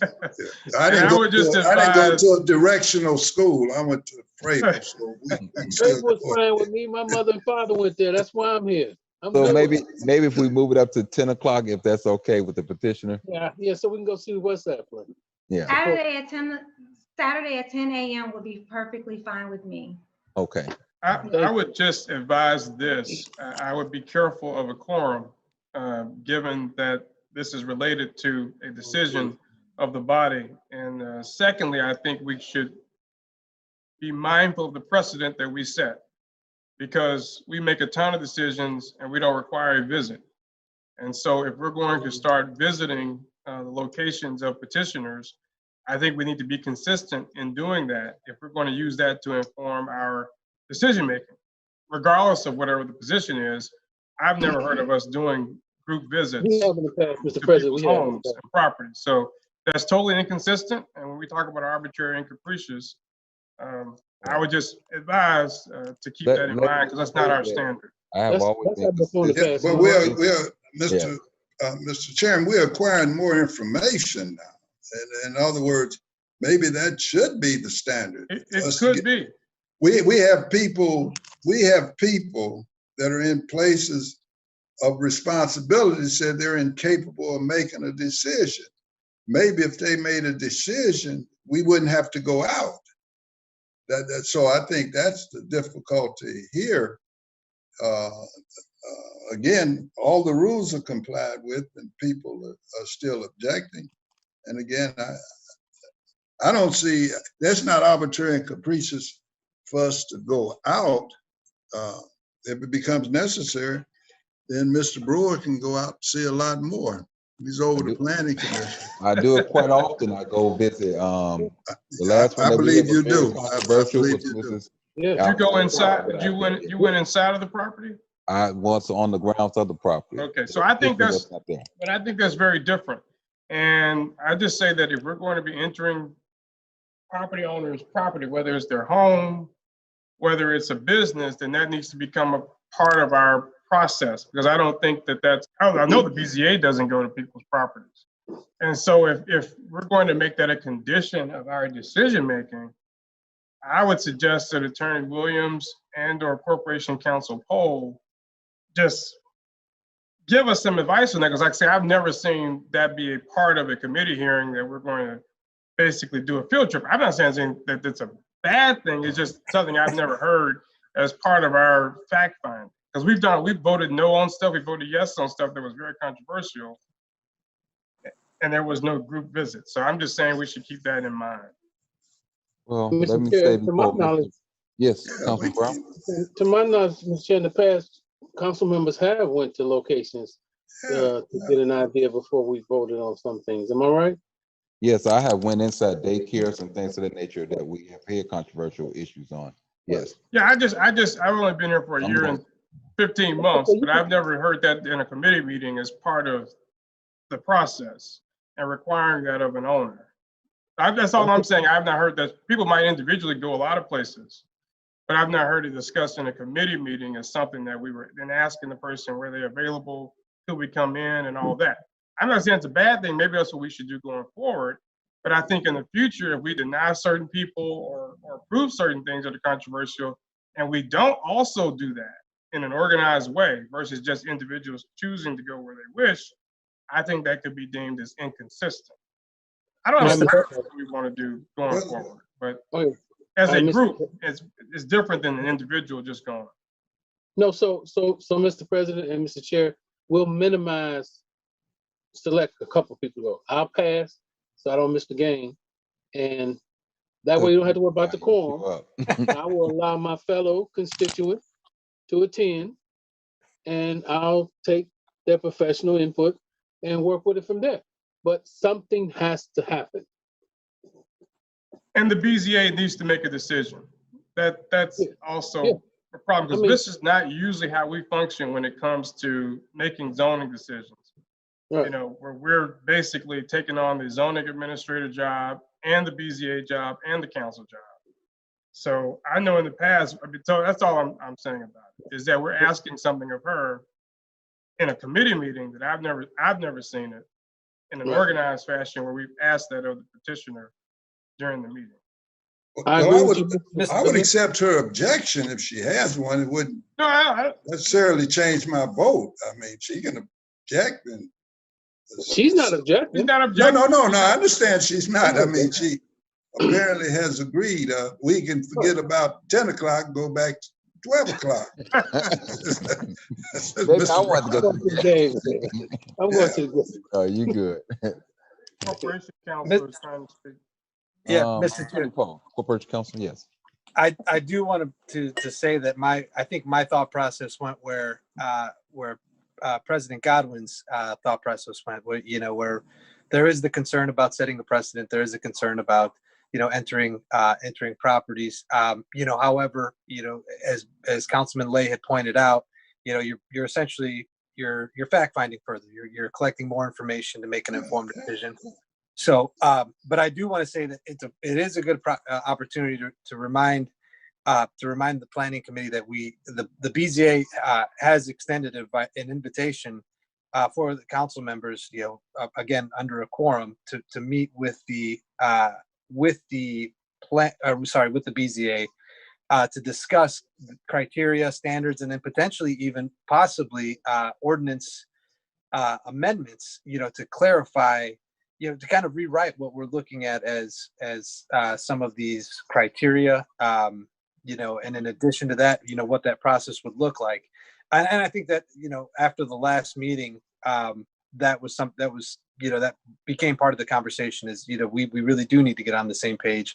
And I do want to point out the rule change to the BZA as far as the notification. I agree. I think there was a misstep by the BZA by not notifying the council of the rule change, because that is a significant change. And it's not an excuse by any means. It was obviously not intentional, failure to disclose that. Essentially, we're understaffed, we're undermanned, and in a situation where we're trying to make things work as quickly as we can, sometimes we overlook things. And you're right, that was something that probably should have been pointed out.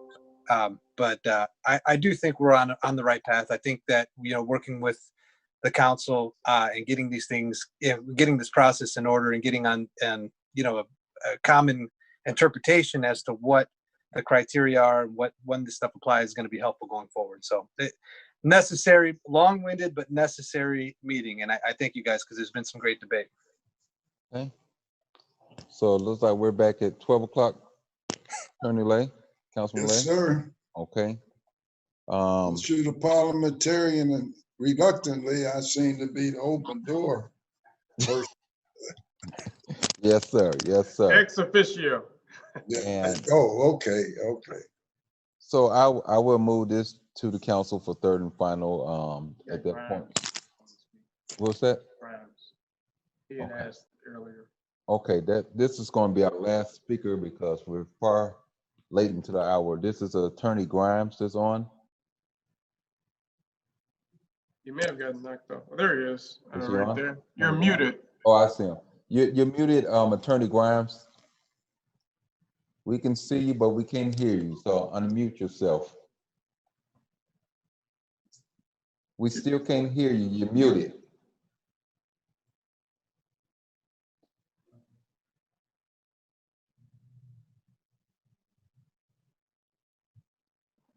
Judge Grimes, you are muted, so we can't hear what you're saying. You need to unmute yourself.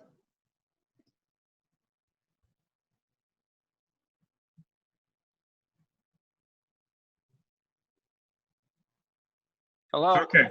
All right, we hear you. Okay, boy, how's everyone doing? Very well. All right. Boy, I tell you, these electronics have us, boy. I tell you, I don't know about you guys, but we have been able to listen to the various comments. And I can understand the situation that you're in. You have an administrative body that's not doing its job.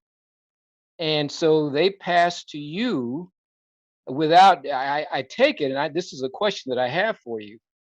Was there a recommendation of any kind made by the committee? No recommendation was made. Okay, so what is the base? So they made no decision, am I correct? Correct. Okay, so what does that, I mean, how does that work? Where you have a committee that has a job, a responsibility, and they don't respond. And so what they do is push it to you and you have no information. How does that work? Well, I won't say we don't have any information. And I back up on that. Yes. You at least, you have some information, but as a member of the public, what is it that you have? What information do you have if they don't do their job of telling you something? What do you have to go on? And let me make myself clear. I oppose the project, and I live right across the street, and I've known the parents for 50 years. And one of the husband was my chief bailiff. So I understand fully what we're talking about here. So the question is whether they comply with the regulations. And as I look at them, there are clearly issues. But I don't know how the council is going to deal with this.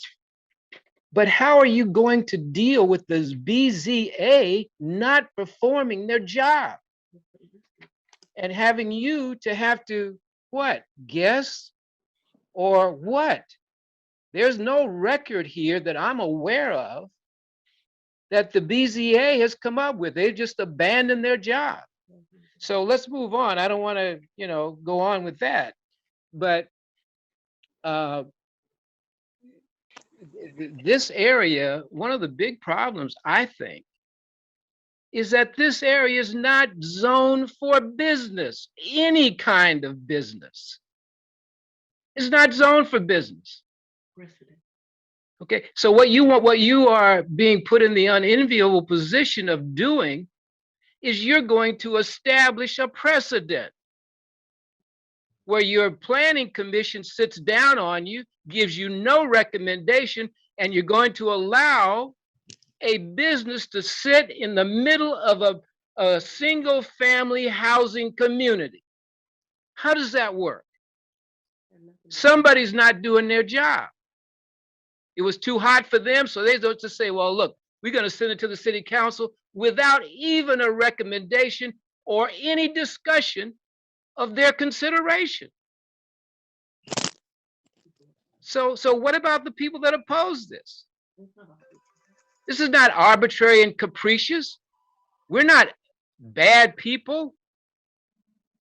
These are neighbors. We pay taxes just like everybody else. But why do we have to roll over? And I don't, if I were in any other community, I'd have the same problem. You're putting a business in the middle of a one family housing community. Attorney Grimes. Can you your time is imagine now up the, at this time? can you imagine the precedent that you are setting by doing that? And so we're opposed to that. We're not opposed to having a meeting with the community or anybody else. Well, Attorney Grimes, I have to stop you now because your time is now up for the public portion. We did hear your. I have, concerns. my wife likes to take her time. Okay. I would like to say, Grimes. yeah, this is Bernadette Grimes of 6941 Ironwood. This have nothing to do with Kenesha or any personal feelings about her or her family. They were good neighbors. But I want the council to decide whether you want every neighborhood in Gary, which includes Glen Park or Miller, to be a mixed neighborhood with businesses. Do you support a one-family home neighborhood? Neighborhoods, you underestimate the quality of the neighborhood to the city, to inviting other people who want to come and build one-family homes, pay taxes. You're saying that you want to increase your tax base, then you have to have all types of neighborhoods. And why be prejudiced against, and I don't apologize for saying that prejudice against having a one family home resident. That's what attracted people to build homes, come here, buy homes, business. They can have other places in Miller to have places for veterans or whoever, mental health. I spent my whole life from Calhoun to County Line Road helping poor mentally ill children and their families. I understand that, but is Gary only going to be a service city? Will we respect the homeowners and the people who have invested in Gary, who said that we wanted to stay in Gary and supported Gary, its schools, to maintain neighborhoods? You're muted, Ms. Grimes.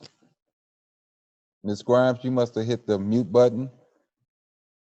We're not able to hear you, Ms. Grimes. You muted yourself. You're muted. Ms. Grimes? You're muted, Ms. Grimes. That's not capricious. We invest in Gary. We stayed in Gary. And we love Gary, but we need our point of view considered. Sacrificing three veterans for 20 other people who are veterans and seniors and everything, who are sick, but have invested in the community and want to stay in the community, in the neighborhood. We didn't leave. We didn't go to Glen Park we didn't go to Maryville or Hobart or Crown Point. We stayed here and invested in this city and poor and the needy. But the council got to say whether you're going to support middle-class people. Thank you, Ms. Grimes. Your time is Thank now you. up. Thank you for your attention. Thank you, gentlemen. Thank you. All right. Public portion is now officially closed. Is there any closing for any council member before we disband this meeting? I would just ask that Mr. Berea, if he's still here, I will participate in the I'm not doing the home visit because I'm not going to participate on the precedent that I'm not going to maintain going forward. But I certainly am open to doing a discussion between the neighbors in the immediate area and Ms. Clark to clear up any inconsistencies as related to what's been discussed. I will ask Mr. Berea, I really think this should go back to the BZA and that they should do their job. Because I don't want to endorse a process that is out of order. And this process has been out of order. And so I really think this should go back to the BZA.